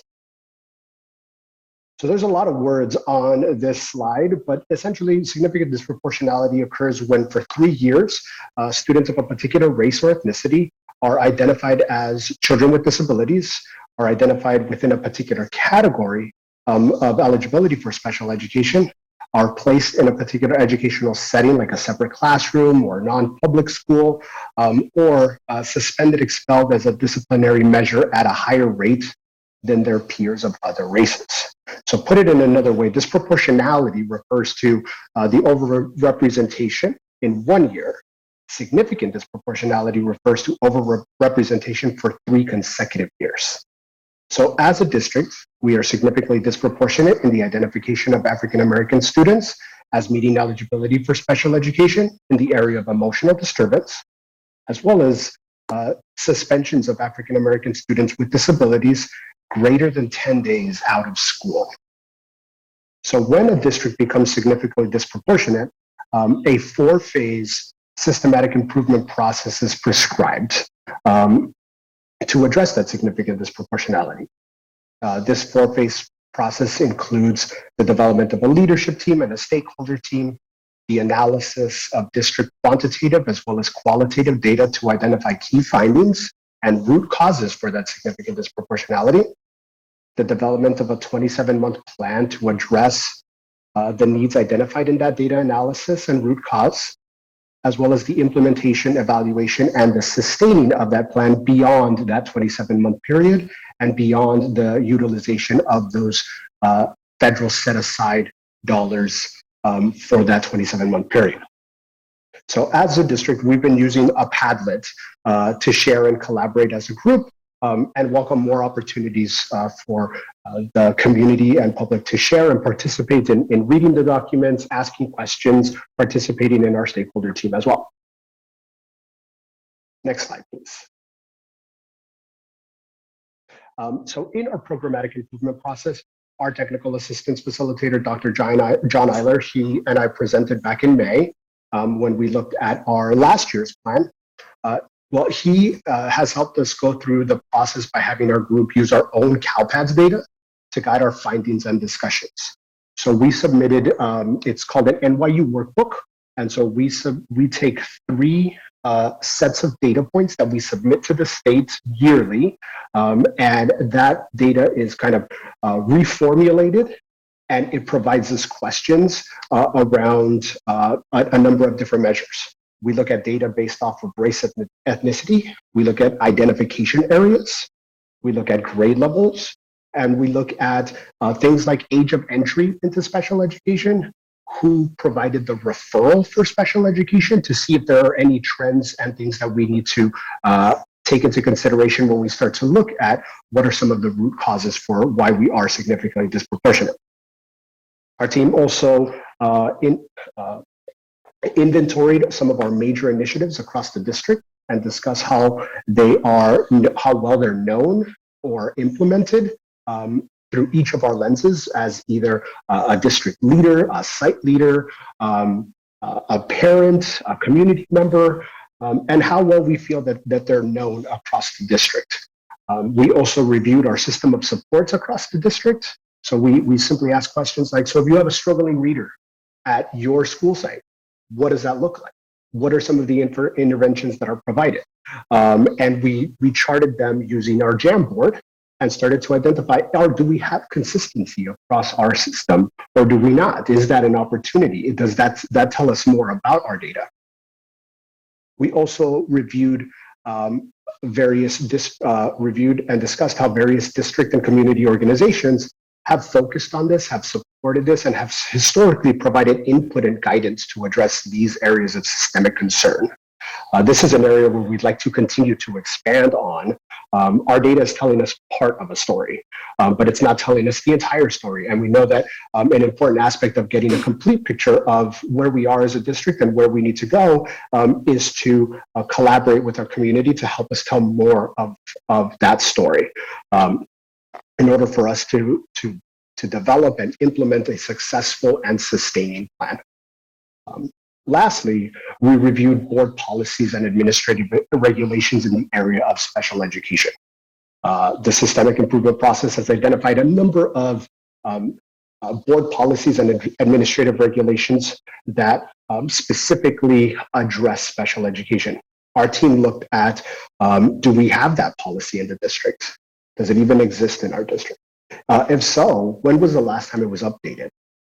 Does it currently align with current laws and practices, best practices? Would we say that this is how we're implementing this board policy or administrative regulation through the lens of each of our experiences here? And then what recommendations do we have to update and better reflect those board policies so they are indicative of our needs and our current practices? Next slide, please. So at this point, I'm going to turn it over to Mrs. Tinker to speak to our findings for this year and some of our hypothesized root causes. Good evening, all. It's been quite some time since I've been able to speak with the board, but I'm happy to be with you this evening. To give everybody a little bit of background, I came to this board via the African American Advisory Board. Your own Vincent Harris, who is now not with us, came to our board and asked if some of the African American Advisory Board members would work with this group. And I volunteered to go ahead and move forward and work with this group. I come to this group as a parent of 5 littles in this district, and also my work as an African American Pan-Africanist, and my work with student groups, both at the County Office of Ed, with CDE, and other sources that fall into these categories of looking into these areas. So I'm going to talk to you a little bit about the key findings that we did as we began as a team with all of our expertise to look at these key findings. And one of the things that I really, really want to point out is that these key findings really didn't tell us much of what we already didn't know. As Stephen pointed out, many of these findings have been coming up over and over and again. And some of the things that he pointed out is that we didn't want to reinvent the wheel, but we wanted to look at them to see where, in fact, they were coming from. So there were a lot of sources for us to see that repeatedly over and over again. What came about was that there was a lack of comprehensive interventions equitably across the district.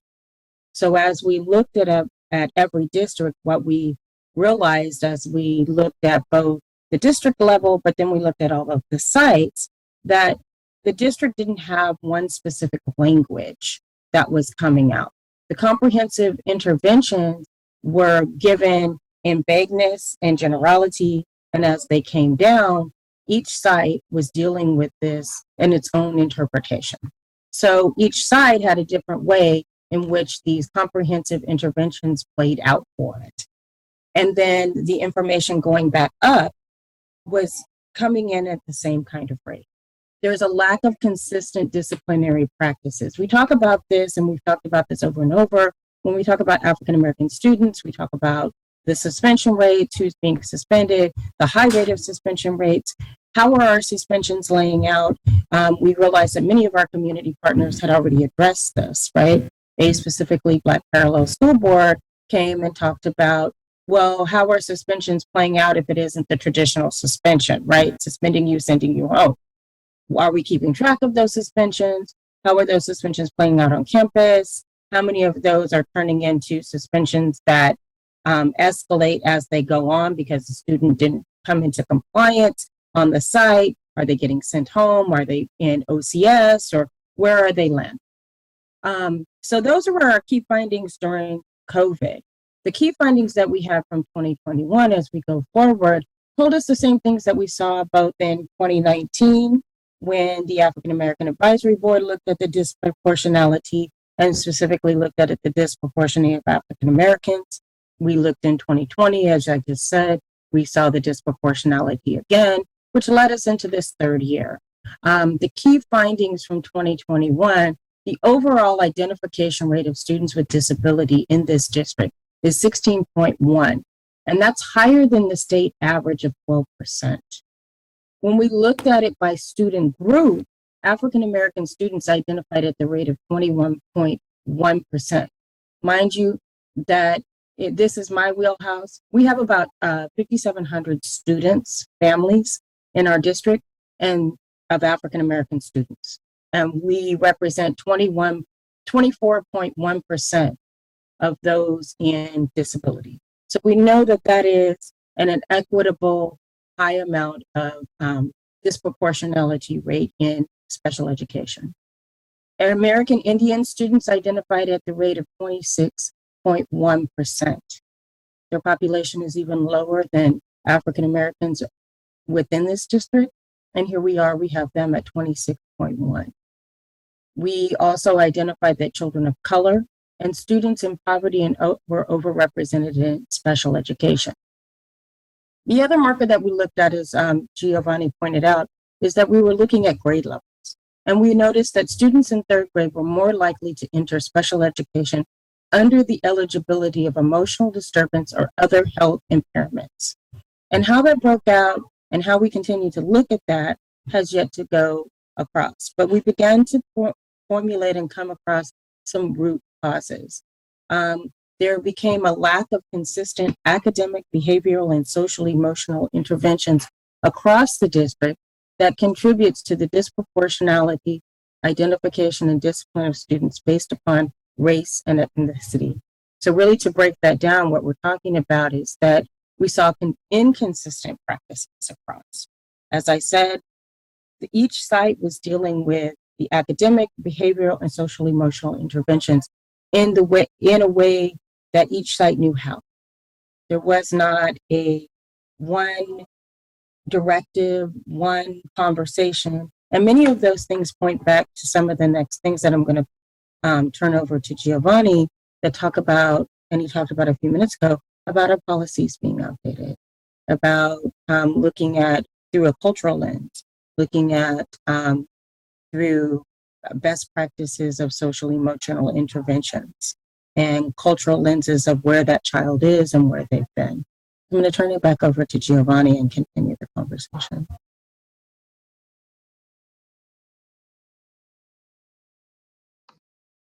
Thank you very much, Mrs. Tinker.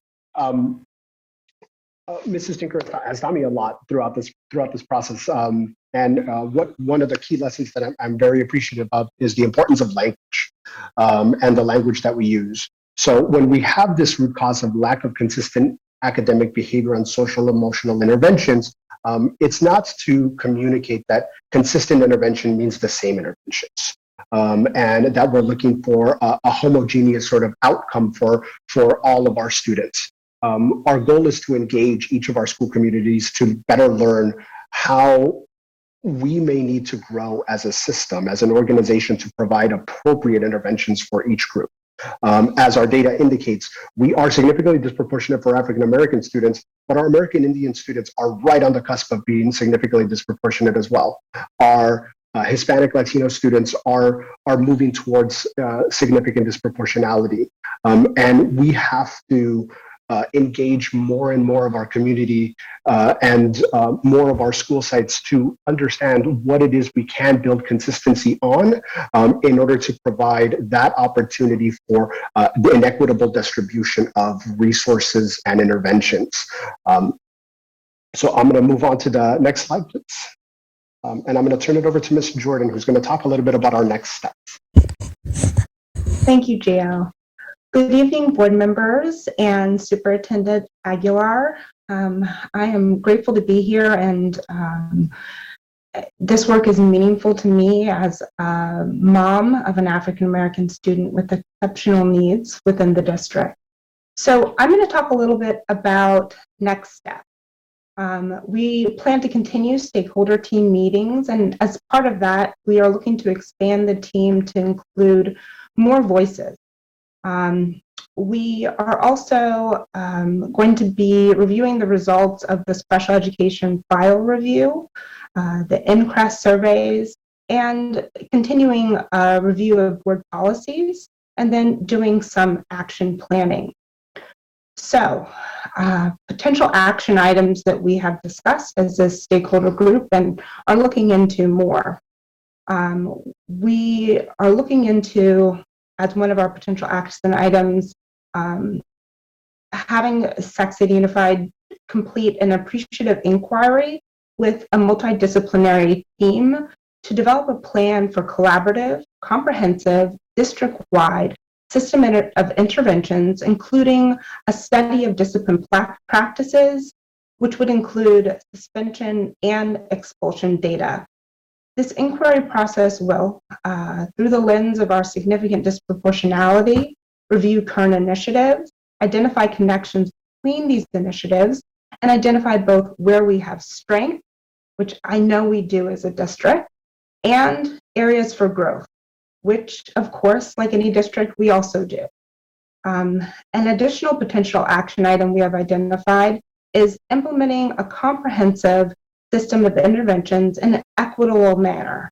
And that would include professional learning, the exploration of restorative disciplinary practices, professional e-learning modules, site-based coaching and support, and then student-driven support. We also think that it's important to monitor and evaluate our system of interventions through the lens of significant disproportionality.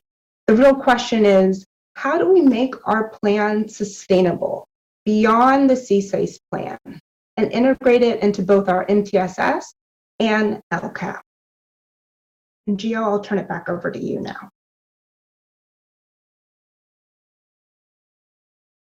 Perfect. Thank you very much. And with that, that's kind of a highlight of where we are with our planning pieces. We do have our plan completed that identifies these three broad areas of sort of deliverables, which is an appreciative inquiry that kind of identifies where we are and where we want to go, and then our desire for a consistent and comprehensive system of interventions, as well as a monitoring and evaluation plan for those interventions. What we want to do is continue the conversation and welcome others to come and help us with the action planning, so it is tailored to the specific needs of different groups throughout the district. And with that, thank you very much. Great, thank you for that presentation. Ms. Collins, do we have any public comment? Terrence Gladney.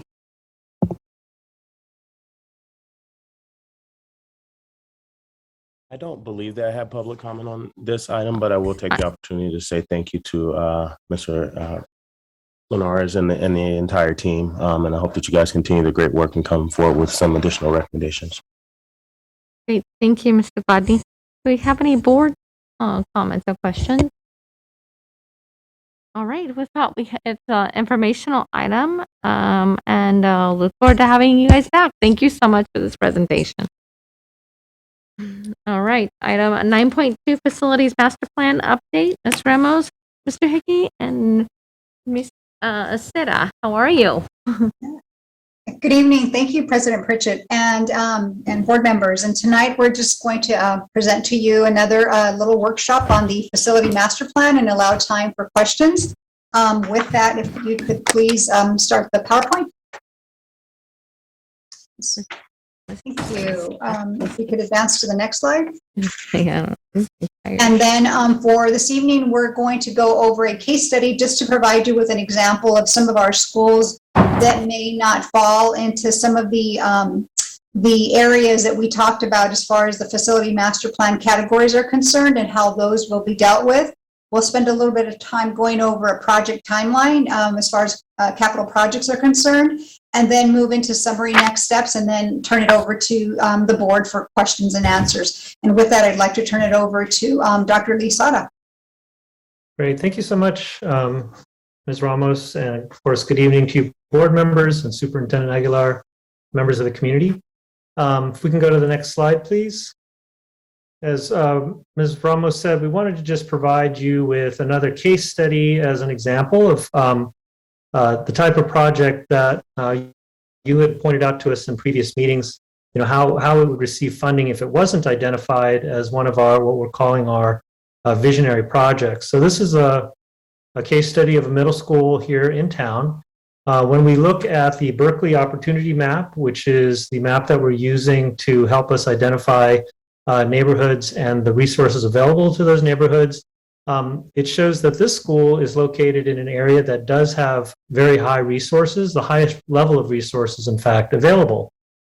The students that attend that school are not identified in the LCAP as needing additional scaffolds or help. And in fact, this school is ranked 73rd of 80 in terms of its needs, or the students that go there and their learning needs. From a facilities condition index point of view, which is, you know, obviously the state of the facility that we've spoken to you about, this school ranks in fair condition. It's 29th out of 30, so in the top third. And then finally, in terms of its utilization rate, it's currently at 88%. It's projected to grow over the next 5 years. It's essentially at full capacity. And because of these factors, it does not qualify for the equity index or high FCI categories. Next slide, please. However, it does have needs like all of our schools, and you can see, and if you recall previous presentations we've given to you, we have the 6 educational assessments. On a point scale, this has varying scores depending on the area that we're looking at. And you can see it's, in some areas it's as low as 1.07 out of 5 and as high as 4.0 out of 5.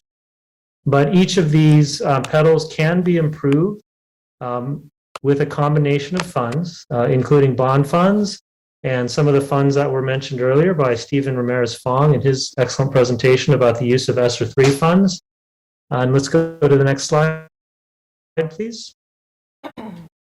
But just as a reminder, just in terms of the facilities condition index, we wanted to remind everybody that all schools will receive some sort of funding, and this school will qualify for $4 million of funding to address the high priority needs of the facilities, including the top 3 categories of safety, performance and integrity, and accessibility.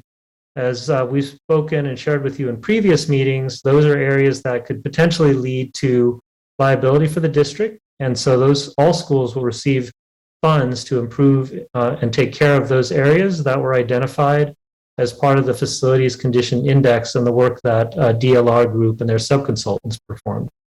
So this school will specifically receive just under $4 million of bond funds to address those issues.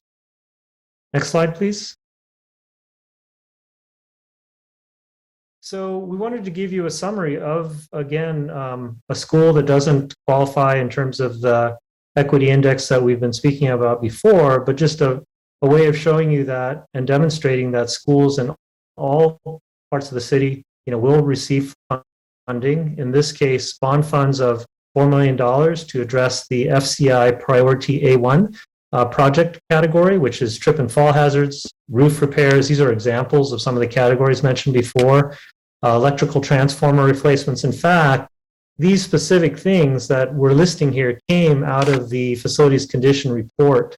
And we wanted to give you an example of what, again, in this particular case study, the type of items that will be repaired. Again, as was presented earlier this evening, there are other funds and other sources of funding and for things like HVAC improvements, and they can be addressed with ESSER or potentially COVID relief funds. And then finally, other areas that we've spoken about improving would include building management systems and CO2 sensors. And again, those can be addressed with ESSER funds. So the point that we're trying to make here is that in addition to our bond sources for funding, these other one-time sources of funds can help us by stretching the bond funds further. And again, emphasizing the fact that schools, even if they're not identified in the equity index, will still receive funding in order to see improvements. Next slide, please. There was a question about project timeframes and sort of in the context of what are the next steps. So we wanted to, again, emphasize that there's two different types of projects. Project type A, which are anything from these small relief or small repair projects that we have, where we might have a month or two of procurement timing, and then the construction itself or the repair itself may take anywhere from maybe a month to as much as 8 months. For example, if we had to repair a roof, it's going to fall in between, probably in the 4 to 5 month range, depending on the size of the roof. And we compare that to a capital project, which would be a much more significant upgrade or modernization, or in fact, could even be a full replacement. And those projects are typically the vision projects or type B projects. They have, we're showing a few more of the phases, but kind of in general, you'll have a design phase of 10 to 14 months. You'll have DSA review. Again, this is the equivalent of the building department of, say, 6 to 8 months. We still have to have a procurement or a bidding phase for the general contractors. And then, of course, construction can take anywhere from, a year and a half to 2 years. So when you add up that total time from the day that you approve a project, and if it's one of these major projects, it can be 3 to 4 years before we're actually opening the building. And so again, we're trying to encourage us to do a very thorough explanation of the tools that we're asking you to approve, while at the same time understanding kind of the overall context and why we would like to continue to move the process forward. Next slide, please. So in terms of the next steps, we're hoping after today's listening session, where we can continue to hear your feedback about the overall planning tool that we are proposing, is that we'd like to bring the tool for approval at the October 21st meeting. And this would include the web tool that we've presented several times now, and the overall methodology to approve the project prioritization. Now, after that's approved in October, Ron and his team will sit down and we'll pull out the use of the tool to come up with a specific project list. And that will come back to you as a facility spending plan, which will include both type A projects and type B projects. And we hope to achieve that by the January-February timeframe of 2022. And then we would ask, of course, for that approval.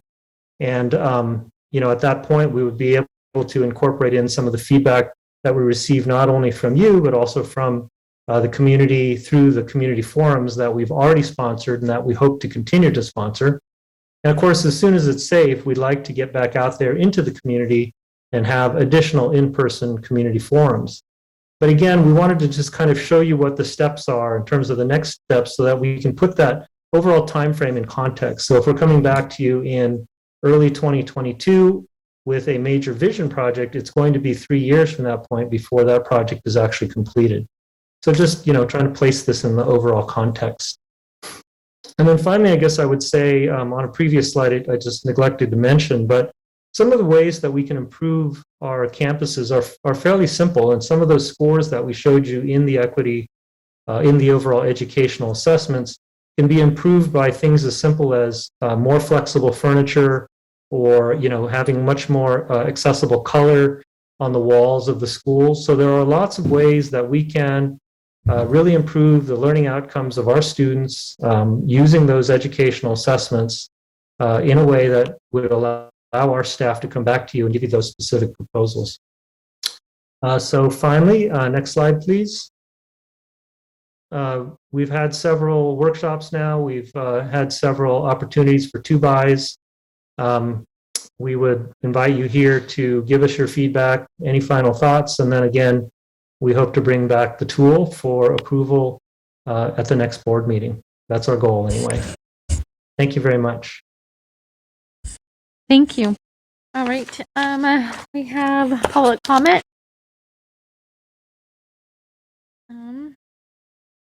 We have Terrence Gladney for public comment. Thank you again, and thank you to Dr. Sada, Mr. Hickey, and Nathaniel, for you guys' continued advocacy on behalf of all of the core planning facilities members. In previous presentations of the master plan draft, perceived sentiment from the board is not in alignment with what equity really is. I've heard things such as, how do we make sure every school gets something? How do we make sure that we still are able to choose which projects are prioritized? And that sounds a lot like, how do we continue to do what has always been done? And if we are indeed trying to unearth and turn over this system of inequity, we have to do things different. I'm excited because on the heels of the presentation of the ESSER 3 plan, you guys stated a commitment to align spending and projects with the LCAP. And that's exactly what this plan and this tool has been designed to do. There's 3 current members of the LCAP PAC that sit on the core planning facility committee. So I would hope that you guys would be consistent in your choice to align your spending priorities and methodologies with the LCAP as it is stated. And that is what has been presented to you is. There was a statement as well at the last presentation about the migratory nature of our district being programmatic choice. If we take Sutter, which is the unspoken school that we don't talk about, there's only like around 300 neighborhood students that attend that school. But there's no program that exists at Sutter Middle that doesn't exist at other middle schools. So programmatic choice is based on those false narratives that continue to be pushed forward, including by our community and obviously our board. So if we really unpack the truth, then the neighborhood schools could be restored. And I hope that you guys, stand courageously enough to do that. Thank you. Thank you. Next speaker.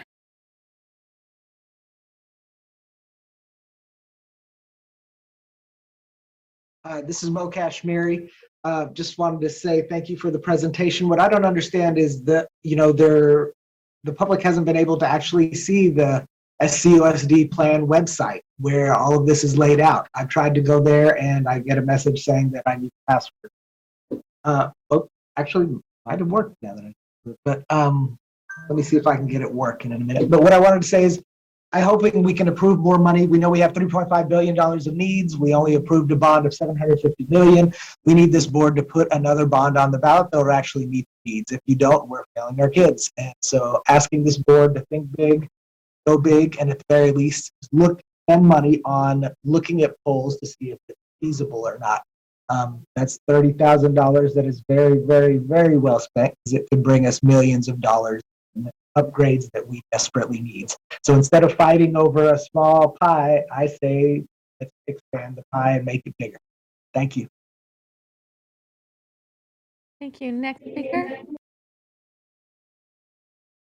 No other speakers? Okay. We have Member Villa. Can you hear me okay? Yep. Yes, okay. I just wanted to thank you guys for the presentation. I know we have spoke before in the two buys. I was really impressed with everything that I've heard. Obviously, as I stated before, our schools need more. Our kids deserve more. Our staff deserve more. But this tool, and this is something that I did bring up in the two buy that we had, is really it looks at every project with an equity lens. It's not just attacking each school in certain districts and giving them certain funds. This really digs deep into what schools need throughout our whole district. And that was something that I was really impressed with, and I definitely noted that I want to make sure that all schools in the district are getting adequate funding to provide them with different tools. I love the different workstations that'll be available to different school sites. There's a lot of things that we can do with this. But I just wanted to say I appreciate that, the effort with this tool, the effort with the staff. This, to me, is us doing something different. And we've talked about that before, being creative with these funds. And this says to me that we are doing that and we are taking the initiative. So I look forward to October 21st. As I've said before, I really appreciate the work going into this. I'm really excited to see what we can do together. Great. Thank you, Member Miller. Member Morosky? Thanks very much, and thank you to all of you for the opportunity to talk through a few more of the details. I think it's really helpful. I guess I had a couple of questions on the, and I guess I'd maybe separate the project a little bit into those like categories, right? Of the kind of safety and accessibility and sort of the need to do's, right? I think those are just very straightforward to me, and I just appreciate the intensive effort of documenting every single detail across all of our school sites. It's just super impressive the work that has been done. So on those, I think I'm just really grateful to our community for supporting the dollars to do those things that are obviously so desperately needed. On the second set of projects, which is more the visioning project, I had, still a question about kind of efficiency in terms of like, it doesn't seem like it's built into the tool at all. Like how many students are helped, per, like, is there a per capita dollar amount that we looked at, or kind of any sort of efficiency weighing.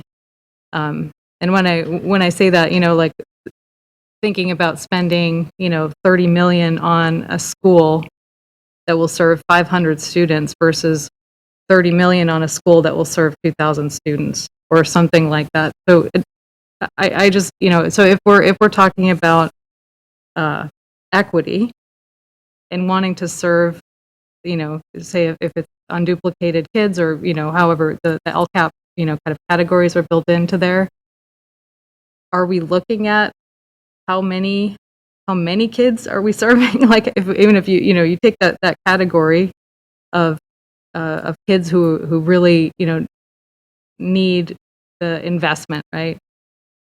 Have we looked at that as part of the index? I think that's where I'm still just trying to understand it a little better. Yeah, I think your statement about which the students that are in most need of that investment is exactly what the equity index does. It identifies and uses the LCAP to help us identify the schools, the students, and the neighborhoods that have historically been marginalized and receive the least amount of funding as a way of correcting some of the historical challenges that this district has undergone. So the idea here is to use the equity index as a way of a data-driven approach to providing that information. And then in terms of the number of students served, I think in a previous presentation, we shared with you how these types of new schools are drivers of economic activity in those neighborhoods. And so it's actually an opportunity for you as a board to take a leadership position in allowing us to right-size the schools to fit the current demographic and size of the student body, and then hopefully over time see the growth happen in those schools, and frankly encourage the neighborhoods to come back to the local schools, strengthening families, strengthening communities, and strengthening our sustainability initiatives by getting people off of the roads and lowering their commute time so people don't have to drive across town to go to their favorite school. So that's kind of the high-level picture about how we're looking at this tool and how the tool will shape and help you make these decisions based on the data, and again, looking at the communities that have received the least amount of funding in the past. I hope that answers the question. And it's a great question. It is helpful, and I totally hear that, and I agree with it. And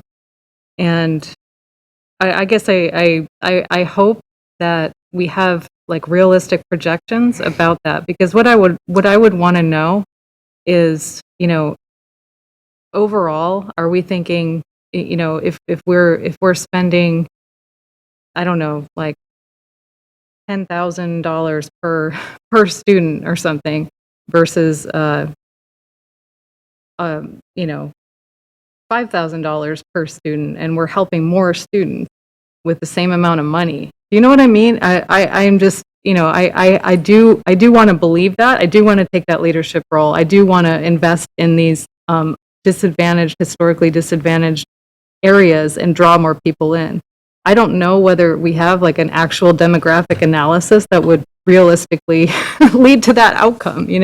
That's what I would like to bring more analysis to bear on it, because I like that idea, but I just want to make sure that we're being realistic about what it's going to achieve, and that we're frankly getting the most bang for our buck for our students that need it most, because I think that's an imperative, because if we're not doing that and thinking about efficiency, then we're not doing as much as we can with the limited dollars that we have. And so I just really want to, as we go forward in these conversations, I really want to think about ways to bring that some kind of efficiency metric into the calculus here. And then I guess the other thing that I would say that I do worry about, and I just looking at, this is supposed to be a 10-year bond, and looking at sort of the way some of our major facilities, like after 10 years, if they're not on the list for like a major overhaul, they're getting into pretty bad shape. So I do think, I agree with Mr. Kashmiri. I think we need to look at more dollars. So I would be supportive of having the district come back with some with a plan to do more polling to see if that is a possibility. Because after, now that we have this level of detailed information about the needs of all of our schools across the district, I think it's more than apparent what we need to do. So I know hopefully that there will be additional state or federal resources too, but the need is definitely there. So I'm just supportive of giving as many students as we can the access to those incredible facilities that we have planned. So thank you so much. Member Rhodes? Thank you. I would like to say it's pretty clear. We've talked about it numerous times. How innovative and leading this type of idea when you come to facility usage is, especially for our district. And honestly, guys, we are Sacramento Unified School District. Sacramento Unified School District. There's a lot of peripherals and other districts in our area and county, but we are Sacramento, and we should be taking leadership roles like we're taking now today, and what you guys have brought forward. And really, the idea of strong schools build strong neighborhoods and communities is a fact as well. And when you see where schools have not had the proper investment, you also see that kind of mirrored in the communities around them. And so I'm in full support of this document and us moving forward, knowing that it's a fluid document. But this is something that connects all of our best values, and it connects all of our stakeholder groups and things that we've been working on. And it disengages just us thinking about our areas. We get to think about equity system-wide, and that is a rarity. And I look forward to the vote coming up on the 21st. So thank you, guys. Member Phillip, and then Member Garcia. Yeah, I just want to put this on the record, and I'm just going to read it. the difference between equity and equality. So often used interchangeably, equality and equity are quite different. Equality simply means everyone is treated the same exact way, regardless of need or any other individual difference. Equity, on the other hand, means everyone is provided with what they need to succeed. And the reason I kind of start with that is maybe it's just a little history lesson to share that some schools are going to feel left out, and that's going to have to be okay, even though we would like to serve everyone. In listening to what Trustee Morowski said, she talked about the historically disadvantaged schools.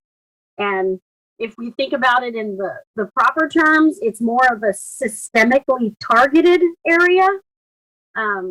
I think sometimes, gentle with our words, but I don't think that a lot of the talk here points to equity. It points more to equality.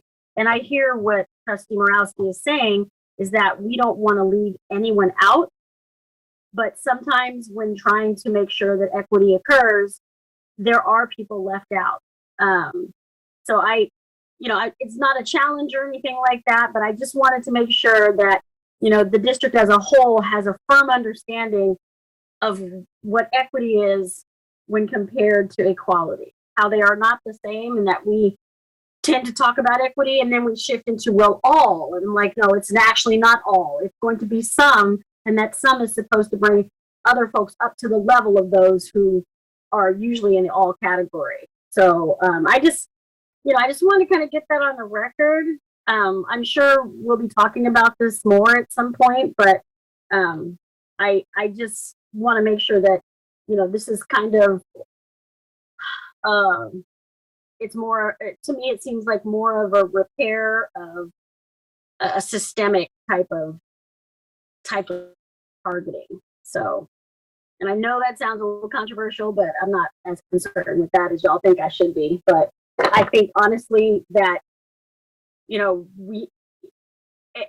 I'm trying to find the right words for this, but if we are paying attention to what equity is, then we also need to pay attention to the fact that there is, privilege behind certain things that have happened in the past. So I just wanted to make sure I had that on the record. Good. Thank you. Member Phillips, Member Garcia. Yes, thank you. So I really appreciated the two buys. I learned a lot. This analysis is very thorough. So I really appreciate that. They're very comprehensive profiles of every single school site. I don't think that's been available in the past. So whether they benefit from funding now or in the future, we at least know it's a very thorough evaluation of what all of their needs are. I also I also appreciate that you said that because our schools are so old, all of them, they all have needs. Some of them have more than others. And so that's what this tool is for, right? To ensure that the ones who have greater needs get more, just like our LCFF formula. But we start with a base grant, and then we add to that depending on student needs and demographics. So I definitely want to support that we're looking at this through an equity lens. I do have a question though about, I feel like the analyses are based on what's there, and it doesn't factor in, and maybe it does, and I just didn't catch this, sort of how do we grow? How do we add capacity? Because we have a lot of funding available that's tied to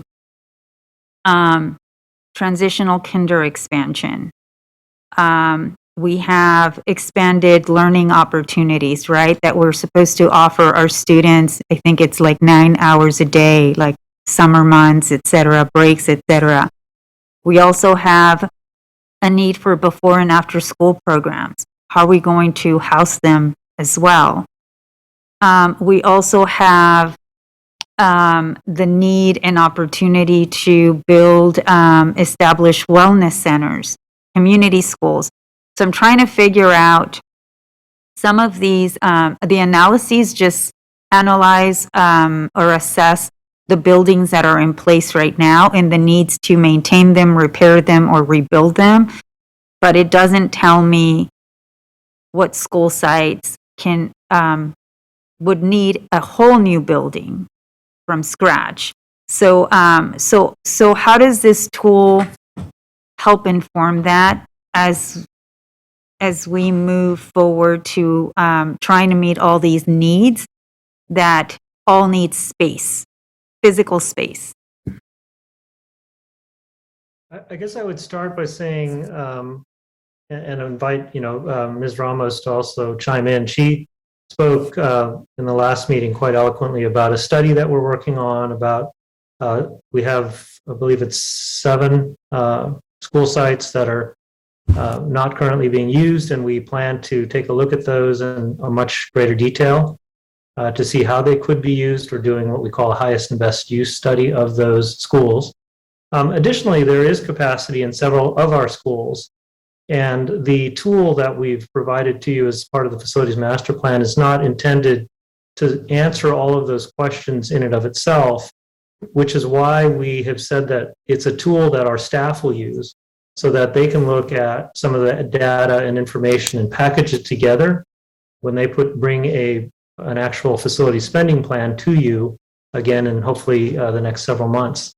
For example, we looked, I mentioned in our sample school there that it had a capacity utilization rate of just under 90% currently. So even in our schools that have very high capacity use, there is still some space available.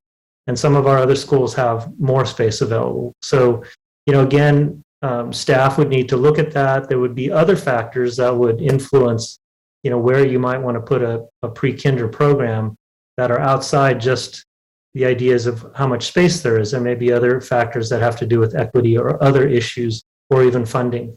So the tool provides you with a data-based way of providing you information and guidance, but there's still an overlay that is left open to Ron, Mr. Hickey and his staff to come back as they develop the plan.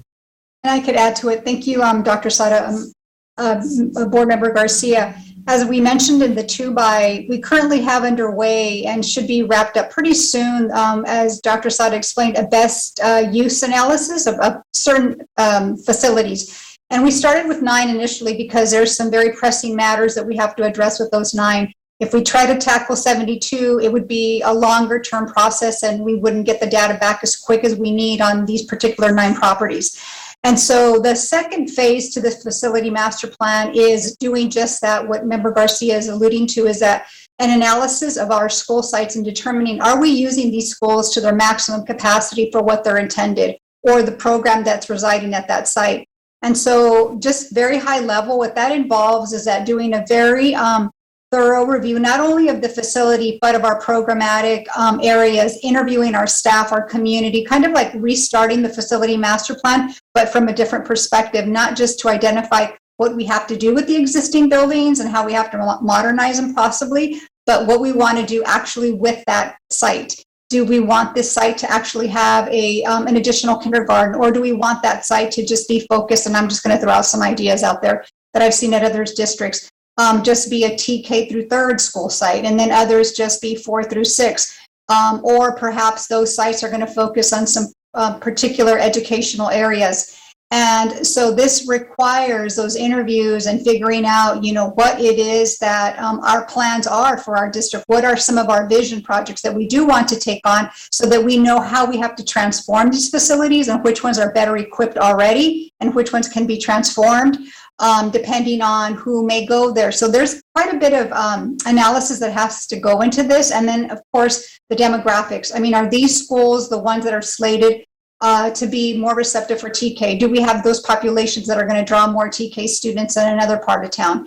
So more to come on that, and you will be seeing from us is a proposal to go ahead and take on that next part of the facility master plan. Right now, we're starting with this immediate because we knew that we needed to tackle those assessments and figure out what we need to repair right away, what's at risk, and then those vision projects, the equity component. And then, of course, we started with that first chunk that I just explained, the 9 that we have underway right now, the best in use analysis. So I hope that answered that. And that's a very good question because we know we have to complete that next phase.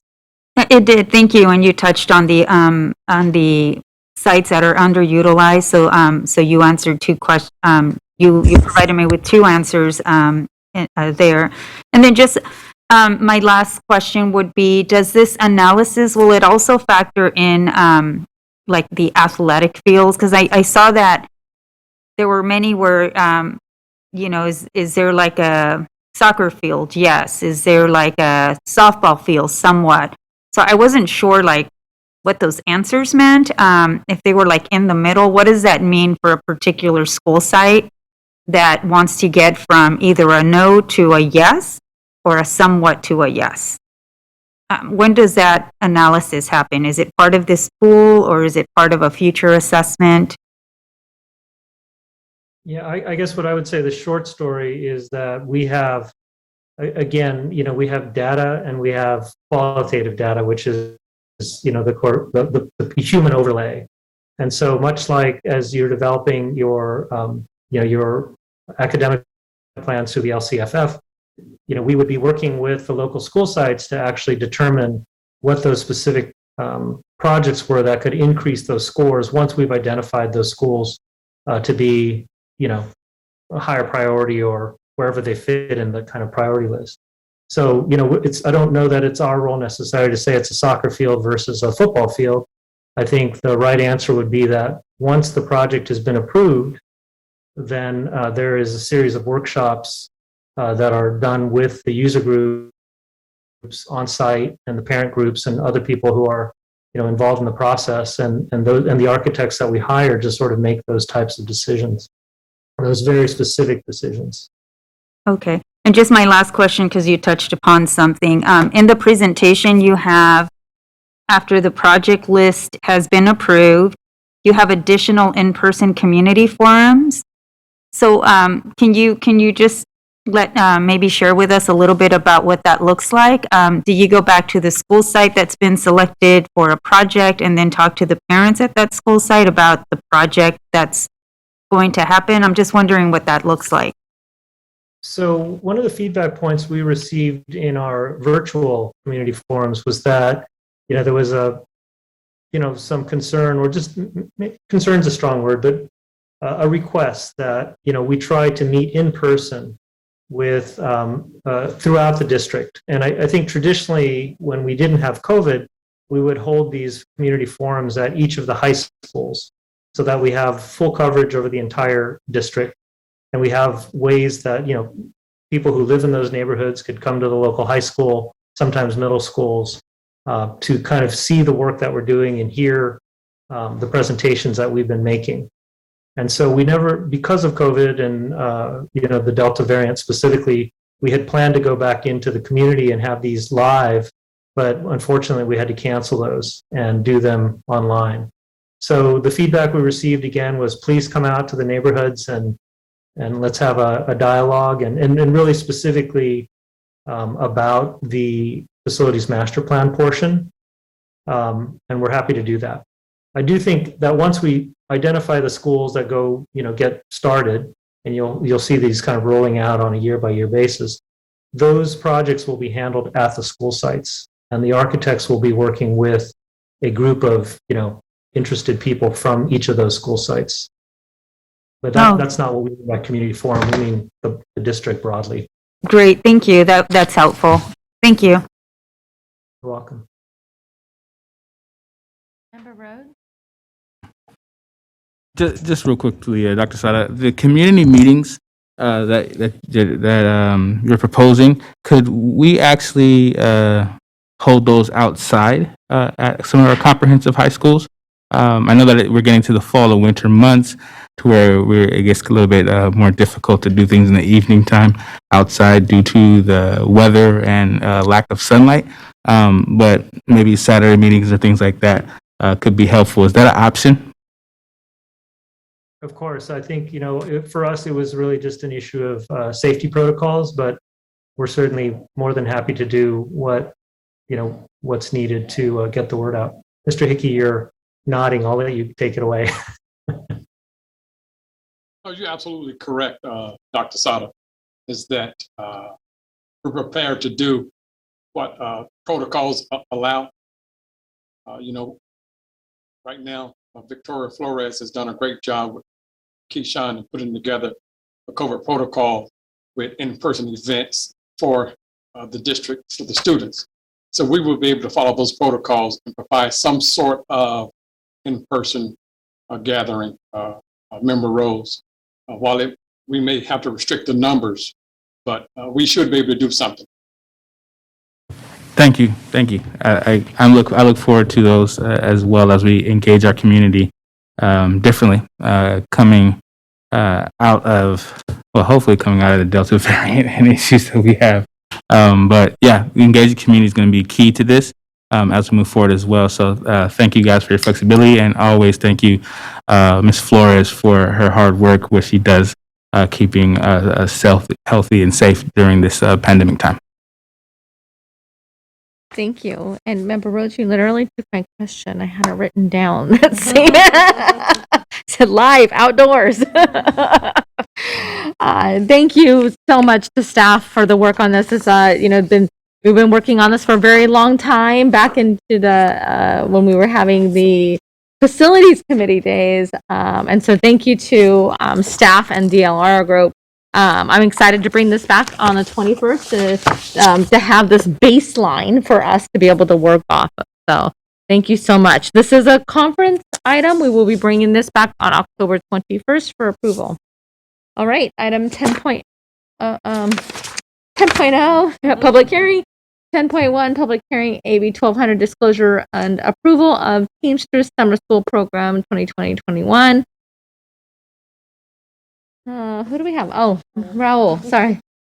Gosh, it's getting late. I must be getting tired. Good evening, Mr. Bozio. Thank you, President Pritchett. Good evening, Board of Education, President Pritchett, Superintendent Aguilar. I am here to present to you all the AB 1200 disclosure and the approval of an MOU for summer work with the Teamsters labor partners. So we can go ahead and go to the next slide. Just to keep it real short and brief here, the Teamsters employees assigned to work sites directly supporting the summer program are to be provided a $750 stipend for their service. It's a one-time, non-precedent setting agreement, and the agreement was just fully executed in early September. Next slide, please. The funding and fiscal impact for this agreement comes out of the ELO COVID one-time funding source at a cost of $32,808.60 in salaries and benefits. The funds were previously budgeted for salaries and benefits under the ELO grant for summer program. Next slide. And that's all I have. You can take any questions and answers. Quick and easy, Raul. Thank you. Very short and easy. Do we have any public comment on this, Ms. Collins? Vincent? No public No, we comment? don't. No. Okay. Do we have any board discussion? All right. With that, I will entertain a motion. All right. A motion, a second. Student preferential vote. All right. Superintendent, roll call. Member Pritchett? Aye. Member Morowski? Aye. Member Wu? Aye. Member Garcia? Aye. Member Villa? Aye. Member Rhodes? Aye. Member Phillip? Aye. Perfect. Thank you. Item 10.2, public hearing, approval of UPE Article 5 evaluation tentative agreement. Mr. Bozio, welcome back. I'm back. Thank you, President Pritchett.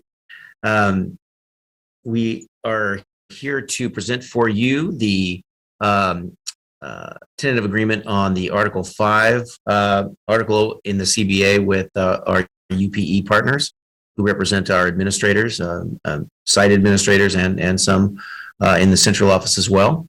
The existing language of Article 5, which deals with evaluation of work performance evaluations, is being deleted and replaced with provisions that are contained in the document in your board packet. You can go ahead and go to the next slide. Some of those key provisions are aligning the operating principles with the CPSELs, CAPSULs, California Professional Standards for Education Leaders. So it's being updated to align with the CPSELs, and the evaluation instrument itself is has been revised to again be based on those standards.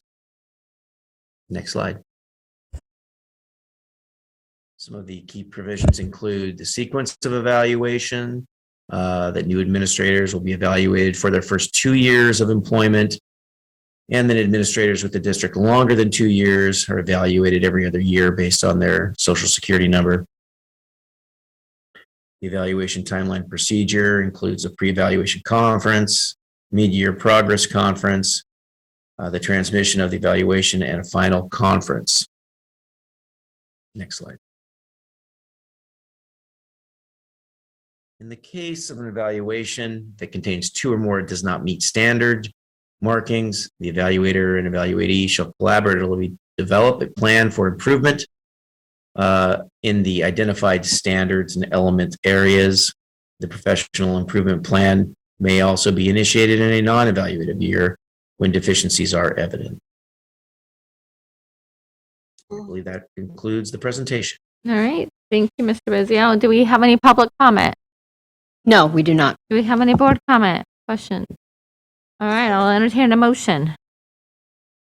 Sorry, I put my hand up. Oh, I apologize. Go ahead, Member Phillips. I was taking too long to push the button. That's so okay. sorry. I'm glad you were able to get in. Go ahead.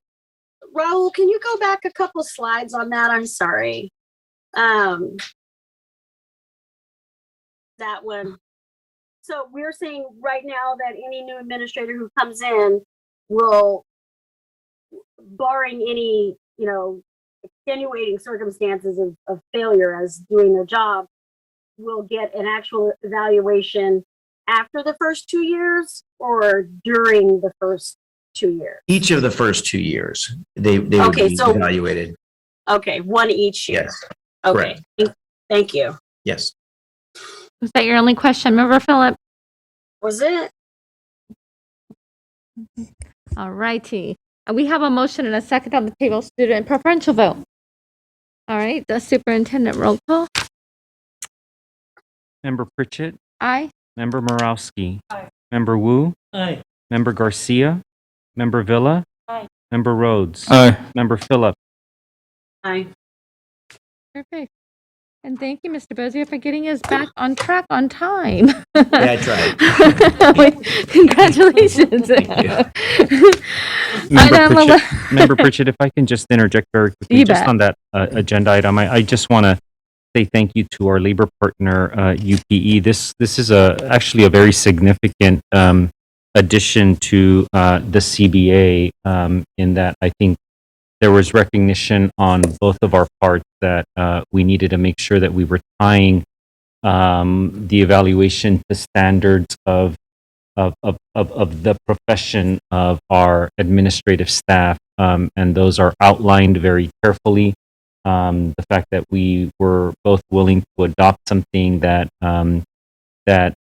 applies to the standard of that particular profession, I think is very helpful to our students and to our families, and I'm just grateful that we were able to work on that agreement. Thank you, Superintendent. All right, item 11.0 communications, 11.1 employee organizations reports, SCTA.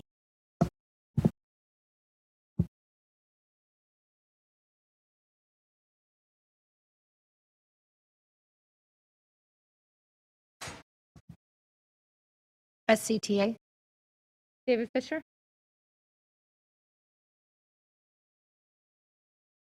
See Nikki Molesky? Okay, go ahead.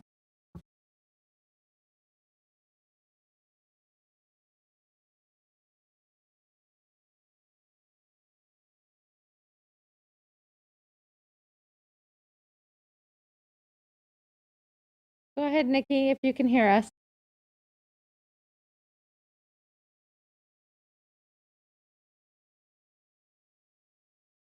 Looks like you are muted at the moment, if you're able to unmute yourself.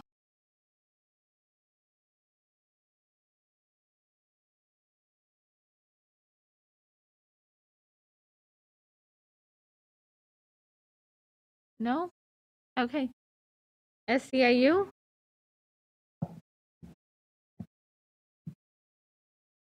PCS?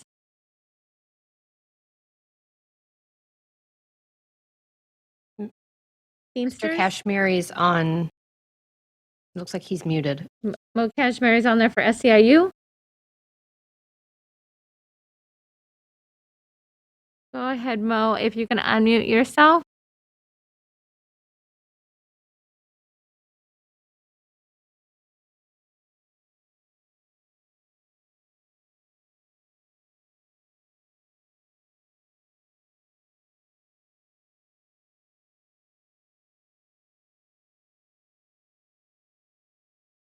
All right, so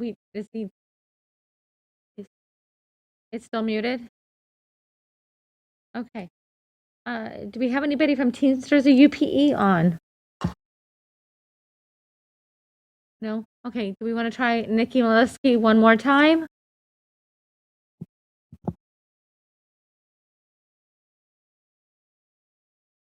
Go ahead, Nikki.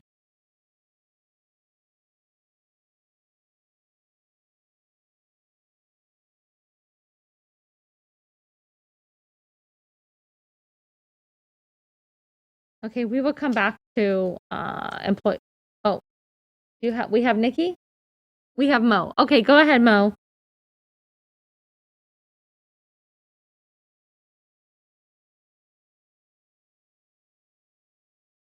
You're on mute at the moment. Okay. Okay, there you go. I can hear you now. Mo Kashmiri, yeah, thank you so much. I just wanted to do the SEIU update for the classified staff. We lost a classified staff member to COVID, a bus driver. Her name was Barbara Moore, which is very sad. And we've also got one transportation employee that's in the hospital right now fighting for her life. It's a scary time. And on top of that, what's really happening is our school district's like a ship with a lot of holes in it right now. And every time we plug a hole, it creates another hole. It's just been a real problem. We're down 20 positions of bus drivers, which means kids are not getting up, they're having to wait longer, they're having to cram them in there. So there's no COVID protection. We just don't have enough staff. For example, just today, my son in 5th grade, they didn't have a sub, couldn't get a sub. So they split him into 3 different classrooms. He went into a class, which also had a sub. This is getting to be a huge problem. We don't have enough qualified teachers. We don't have enough bus drivers. We don't have enough nutrition staff. We don't have enough aides. We really need this district to lean into change. We need this board to specifically lean into a change of culture where we're supporting our staff and giving them what they need instead of constantly fighting and cutting. Like, we need to create a district where people want to come instead of a district which is known for lots of drama, right? And so we, for example, with the bus drivers, they're asking for different things, like not just competitive wages and benefits, but also looking at ways that we can, match what other districts are doing in terms of paying for training, et cetera, improving our pipeline issues. And we're going to need your help moving in and doing all that stuff. We're about to start bargaining soon. And we do it, and we hope we'll get the board support in really getting our employees the money that they need to be competitive, to draw quality applicants. Because if we can't get people in our district, then we're not filling our main role of job as a board and as a district, which is to make sure we have enough teachers and support staff, the whole community of folks to make sure these schools run. We just don't have enough folks. And we hope you will help us change that by not trying to cut people's wages and benefits, but instead trying to compete so that we can recruit and retain the best staff possible and recruit the good staff away from the other districts. Thank you so much. Appreciate it. Thank you, Mel. Do we have Nikki back yet? Okay. Did you just signed off? Okay. All right. President Pritchett, we have 2 public comments. Oh, okay. Go ahead. The first is Terrence Gladney. At the September 16th board meeting, following David Fisher's SCTA comment, board member Morowski made a statement which I think really exemplifies a problem that is perceived in the community. She said, it's okay to hold us accountable, but it's not okay to attack our staff. And what I heard is, what I see a lot of times is board members internalize comments that are meant to challenge the performance and the system of our staff over which you guys are supposed to oversee. So in board member Morowski's comment, I felt she was internalizing comments made about staff members and then labeling actual questions of accountability as an attack. And we've seen it with body language, specifically following comments made by, SCTA members or the organization itself, and isolating their comments and extracting their comments from a multitude of community comments and choosing to really attack their comments and not taking them for what they are. I don't know that I've ever heard a board member take the time to address the continual questions that are raised by SCTA other than just to sort of defer. And I think that there's an opportunity to have an open and honest conversation. Maybe you guys do a special workshop where you guys are actually showing the public that our board, our staff, and SCTA, our teachers, can sit in the same space and have an actual adult conversation. Not only would that go a long way in building trust of we as parents in our system, which includes both groups of educational partners, but perhaps it's just, step in the right direction. We're supposed to be the adults exemplifying and showing our kids how to get through conflict. But yet these conflicts have existed for way too long. If they exist in our classrooms with our kids, we would expect that they fix those behaviors or we hold them accountable. But yet the same conversations come up continually. Who's going to be the bigger adult? Who's going to be the actual adult and show our kids the way we're supposed to behave? Thank you, Terrence. Next comment. Taylor Kayada.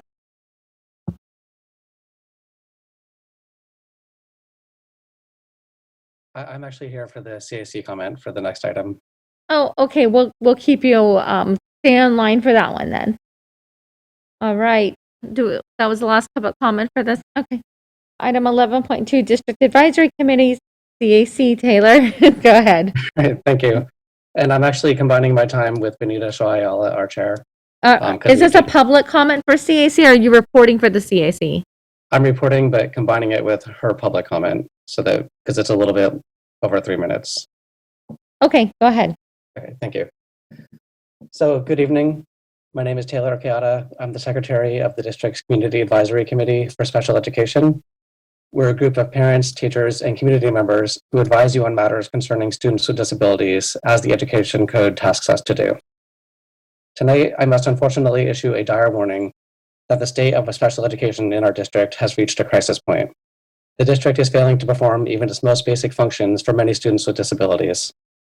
These children are being left behind as services are withheld, assessments continue to be delayed, and disability identification is largely on hold.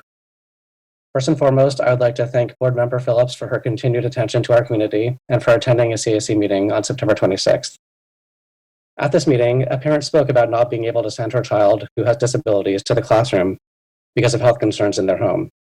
She has not been able to get a hold of anyone in the district this school year for assistance. She is now considering enrolling her child in home and hospital instruction because that is better than the status quo. That she is forced into this choice is unacceptable and likely a violation of her state and federal rights. And her story is just one of many similarly distressing stories us in the CAC have been hearing. It seems that the district's plan for students with disabilities this year is to force them to return to the classroom or else forgo special education services. Many parents have reported that IEP teams will not allow their children to enroll in independent study if they want to keep their IEPs.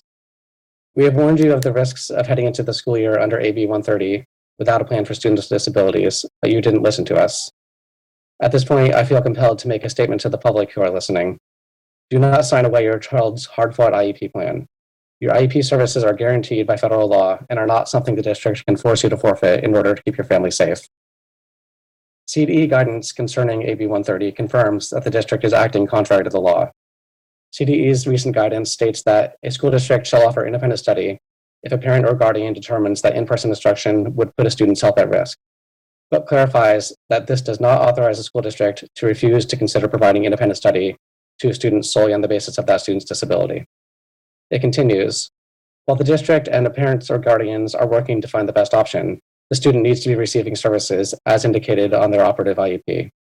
In fact, last year the district required parents to amend IEPs to allow services to be provided virtually.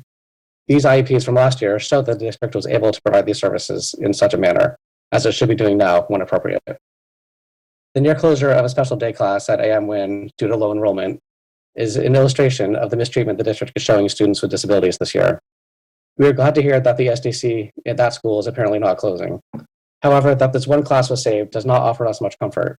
There are still many SDCs that are being closed with very little warning or notice to parents. That these potentially permanent changes in services at a school site were even on the table in a year where we are nowhere back to normal is concerning. When students with disabilities return to the classroom and our community gets safer from COVID, and when the district catches up to its responsibility to identify disabilities, these services will be needed. In the immediate term, the CAC has a request that will fit even within your current model for students with disabilities. If a student signs up for independent study, they should be able to keep their current service providers. Their speech therapists, aides, etc. should not change. They should remain connected to the people who have been working with them on their IEP for the duration of their time in the district, and who will be with them once the pandemic ends and they de-enroll from Cap City. Fulfilling this request to ensure the stability for our children while avoiding service mismatches in the future is something that you should consider. In closing, please heed our message tonight. The district needs to act immediately to make necessary corrections to its special education program to ensure that our children receive the services they are entitled to. Thank you. Thank you.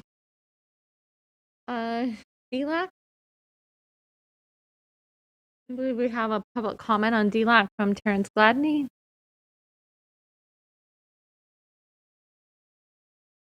My comment is for the LCAP PAC.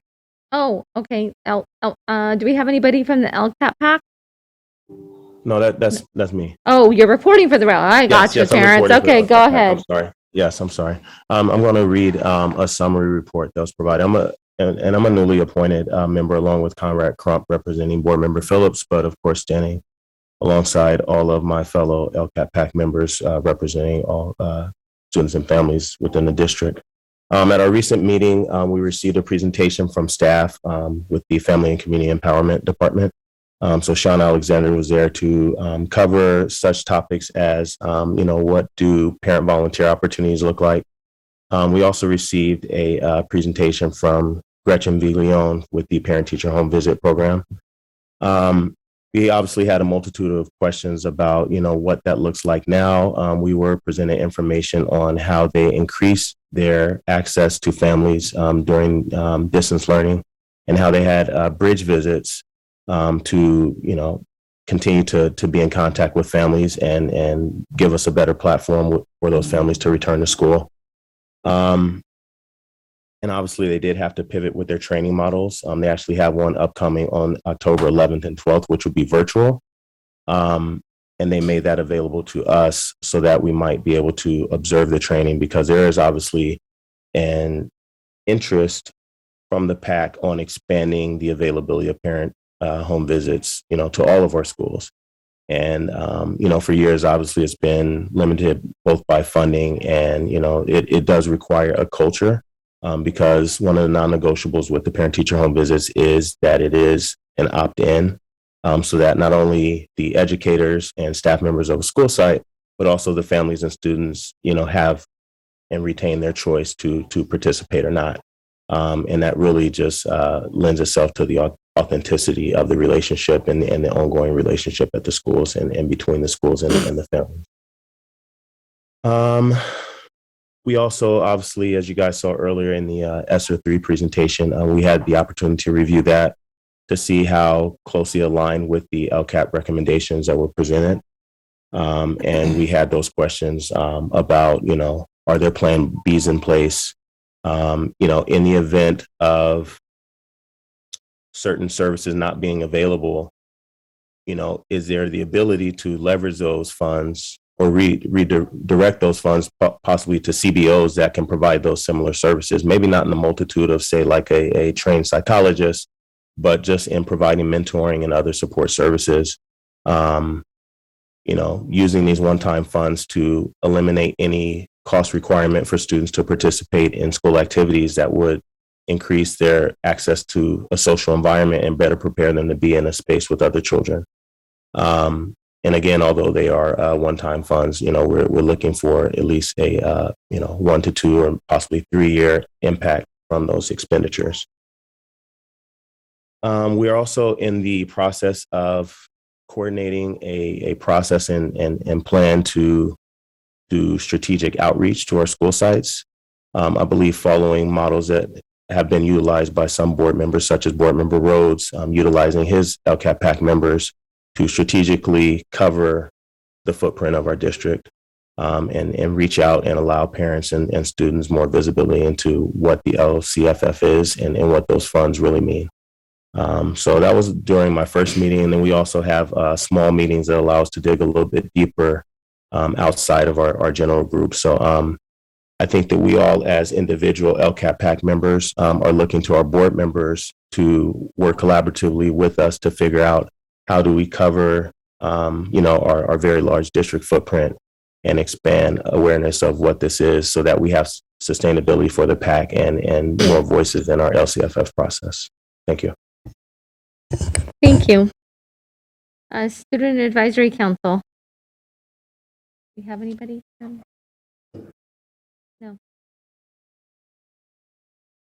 Okay, we'll get to yours. All right.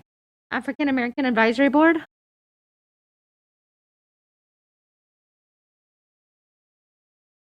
No? Okay.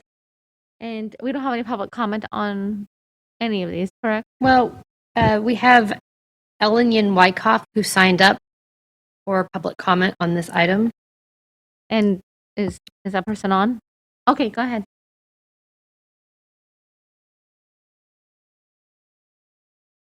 I'm sorry, I had that comment for 7.0. It's not on this issue. Sorry. Oh, okay. Thanks, Helen, for hanging in there. All right. 11.3, Superintendent's Report. Thank you, President Pritchett, and good evening, everyone. We are, as you know, just over 1 month into our new school year, having welcomed many of our students back to in-person learning.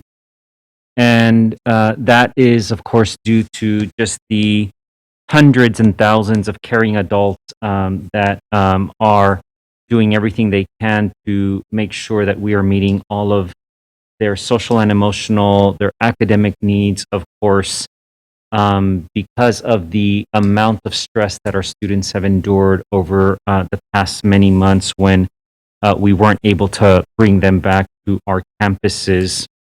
And we know that the isolation of distance learning exacerbated for many of our students. I constantly am talking to families and receiving text messages telling me about the smiles and everything else that has come back into the lives of our students. And so I'm grateful and just want to thank and acknowledge the amount of work that our team has done. But I also am still very, very anxious every single day about the threat that COVID-19 still brings into our community and the threat that we still face in terms of health and safety of all of our students, given just the Delta variant and the unknowns of this virus. I do want to acknowledge that our schools are, of course, supporting in-person instruction by implementing a layered set of mitigation measures that was all outlined in our district's return to health plan. And I am particularly want to just say thank you to our health services team for their continued leadership to work to ensure that our students are able to stay in school in front of their teachers and the hundreds of caring adults in our school district. I want to just say thank you to them because so much of the work to keep our students healthy and safe has fallen on them, and they are doing it just admirably.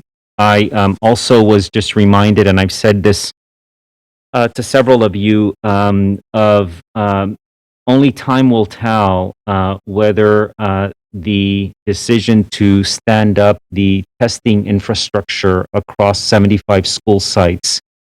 I was at Washington Elementary School this morning, and I saw how our health aides have, along with Dr. Godina there, created a system in which our students are getting tested regularly, and the thought that that has allowed us to keep our students safe and healthy. But I was also reminded of just the amount of work as my daughter, who is playing volleyball as a seventh grader, has continued to send me snapshots of her test results of the antigen testing that has allowed her to stay on that team. And just watching her play a couple of volleyball games, it is more uncomfortable probably for me to see all of our athletes wearing masks playing sports. But I think as I talk to her and others, they are quite fine and happy just being in space with one another, interacting, playing, and engaging in sports and extracurricular activities. And I know it's uncomfortable for us and maybe also for many of our students, but I think on balance, they are more grateful that they can engage in these activities with one another. And I also think that it speaks to how equity plays out in ways that maybe we didn't envision. I can only imagine what our sports programs might look like if we had required our students to undergo weekly testing, and we'd have to tell our families that they had to go to a clinic or a central location in order for their children to be engaged in extracurricular activities. And the fact that our students can just access our care rooms and receive that kind of testing, again, is something that I think we ought to recognize and commend Victoria Flores and her entire team for having had the foresight to stand up that kind of effort. Now, do I wish that we would have had the human resources primarily to also stand up an infrastructure that would have resulted in more seamless and efficient contact tracing so that we didn't have to do all of that as well? Of course I would. But the reality is we are challenged like everyone else in terms of staffing. But again, only time will tell whether, given that conundrum, we should have stood up contact tracing and not testing. But the reality is we went with testing, and we're doing everything we can to try to create more efficiencies in contact tracing and follow-up and everything else that comes with having to deal with this pandemic. I also want to just give a very quick update, and we'll give a broader update next week on Tuesday at our special board meeting. But I continue to acknowledge the challenges that we face with independent study. From a staffing perspective, we still have about 624 students that are waiting for teachers to be assigned. We will continue to work diligently to try to overcome these staffing challenges. I am not proud one bit that some of the staffing that we've been able to send over to independent studies to Cap City have then resulted in vacancies at school sites. But this is a function of this challenge that we're facing today, how we have to abide by Ed Code as well. And we're going to continue to do this. But again, I recognize that many of our parents are very dissatisfied with with our inability to staff up this program, and we're going to continue to do it. I'll also have more comments for the board and our community as we look at the possibility, not the possibility, but the announcement from the governor of a vaccine mandate and what that might mean for independent study programming in Sac City as well when we meet on Tuesday. But again, I do want to just make sure that I mention that portion of independent study in my comments. You also heard in the public comments today the significant interest and also media coverage about the process impacting one of our special ed programs at AM Win. We will put a pause on this process at AM Win while we examine all of the issues related to students being served in that particular program. It still is a small program. We still have vacancies in special ed. We're still going to have to confront the challenge of how do we continue to serve small groups of students, given the many recommendations of state entities that have said that those are issues that we have to confront. But for the moment, again, we are going to put a pause as we continue to analyze that issue over the next few months. And finally, I do want to invite our community, as you heard from Stephen, Mr. Fong, to participate and give us your thoughts and input in terms of our ESSER expenditure plan. The website is up on our website, and we really do welcome community input. You have heard that we've been very intentional in making sure that the LCAP is the driver of our expenditures altogether. But we recognize that we have thousands of families that we serve that aren't able to participate in district-wide committees that you all have heard of, that we're grateful for the countless hours that many of our parents already put into those efforts. But this is a great opportunity if you're not able to participate in those more organized district-wide advisories for you to give us your input. And of course, we are going to take all of that and treat it with a lot of respect. So with that, thank you very much for the opportunity, President. Thank you, Superintendent.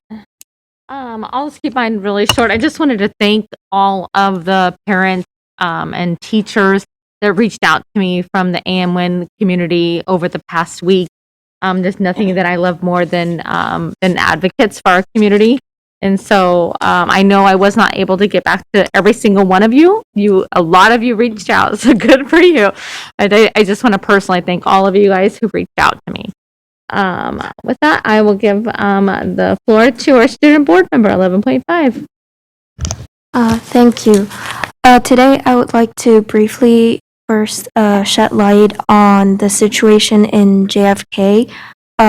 In the past board meeting, I remember talking about how there were 100 quarantine in JFK, and I've just checked the dashboard, and currently there had been 585 quarantine overall, and I would like to say that that's 1/4 of the JFK population since school started, and as the weather is cooling down, we're not sure if COVID is going to get worse. So I would like to, on one hand, I think going to school has definitely been beneficial to students' mental health. But at the same time, we should reevaluate if our schools are safe or not, and if we should do more cleaning or other procedure to help decrease the number of cases. To end this on a positive note, I would like to update on our Student Advisory Council progress. In the past 2 weeks, we have been doing a lot of stuff with many different departments. First, we provided our student input on the LCAP plan, and we collaborated on the refinement and implementation of the State Seal of Civic Engagement. Our first newsletter was released recently and has drawn attention of various heads in the district and we have a new logo designed by me and Luz from the Student Advisory Council. And in the future, our newsletter would include student features. Moving forward, the Student Advisory Council will be reaching out to students through our social media at susd.sac on Instagram, and we will hold virtual forums and conduct surveys. We are continuing our work on our various initiatives, including we're working with Planned Parenthood to work on a more inclusive sex ed curriculum. Thank you. Thank you. All right, item 11.6, information shared by board members. Do we have anybody that would like to share? Member Rhodes?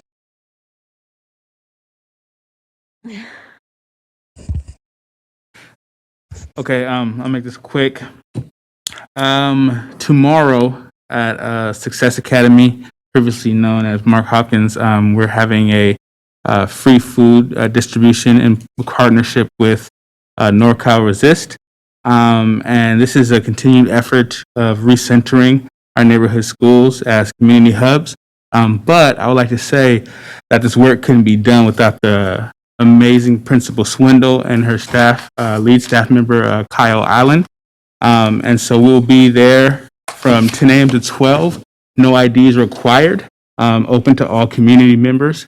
So we're really excited about this work to continually make our schools a place that not only serves as great educational experiences, but the whole community as a whole. Great. Thank you for that update. Member Morosky? Thank you. Less information sharing, but a request. Tonight's meeting reminded me that, although I feel that, many of our parents and community members who call in are passionate and most are respectful, that we also have and will continue to have some folks that want to share misinformation or disinformation about health and safety issues, particularly related to vaccines. And I just want to request that we do all we can to correct the record on any misinformation about the health and safety and efficacy of vaccines, and would request that staff look into how we can best do that to be able to make sure that our community is not exposed to wrong information that we know is incorrect on these issues. Thank you. Thank you. Member Wu? Thank you. The week of the 21st, from Tuesday through Saturday, is the Conference of Great City Schools annual conference. It is virtual, but I'm not sure if I'm going to make it on the 21st, just to put you on notice now. Okay, great. We're meeting on from 8 o'clock in the morning through the day, and we're meeting half day on Saturday, so Okay. Thank I you. may be here. Okay. All right. Not seeing any others. Move on to item 12.0, consent agenda. Can I get a motion to approve? A motion and a second, student preferential vote? Thank you. Superintendent roll call? Member Pritchett, Aye. Member Morosky, Member Wu, Aye. Member Garcia, Member Villa, Aye. Member Rhodes, Aye. Member Phillip, Abstain. All right. Item 13.0, business and financial information reports received. Item 14.0, future board meetings and dates, October 21st at 4:30 here and November 4th at 4:30 here. Member Phillips, would you like to adjourn us? Certainly. I don't have specific language for how we do that, but I'm sure a student board member will catch me up on that. But I just wanted to say that in closing, the Board of Education would like to uplift Miss Barbara Moore. who recently passed away. Ms. Moore was a beloved district bus driver who was dedicated not only to her student riders, but to her professionalism. We mourn the loss of our educational partner, friend, and union sister, and offer our most profound condolences to her family, friends, and colleagues. Rest in power, Ms. Barbara. And I'd like to move to adjourn. Thank you. Can I get a second? All right, all in favor, say aye. Thank you. Thank you, Member Phillip. Thank you. All right, with that, we are adjourned.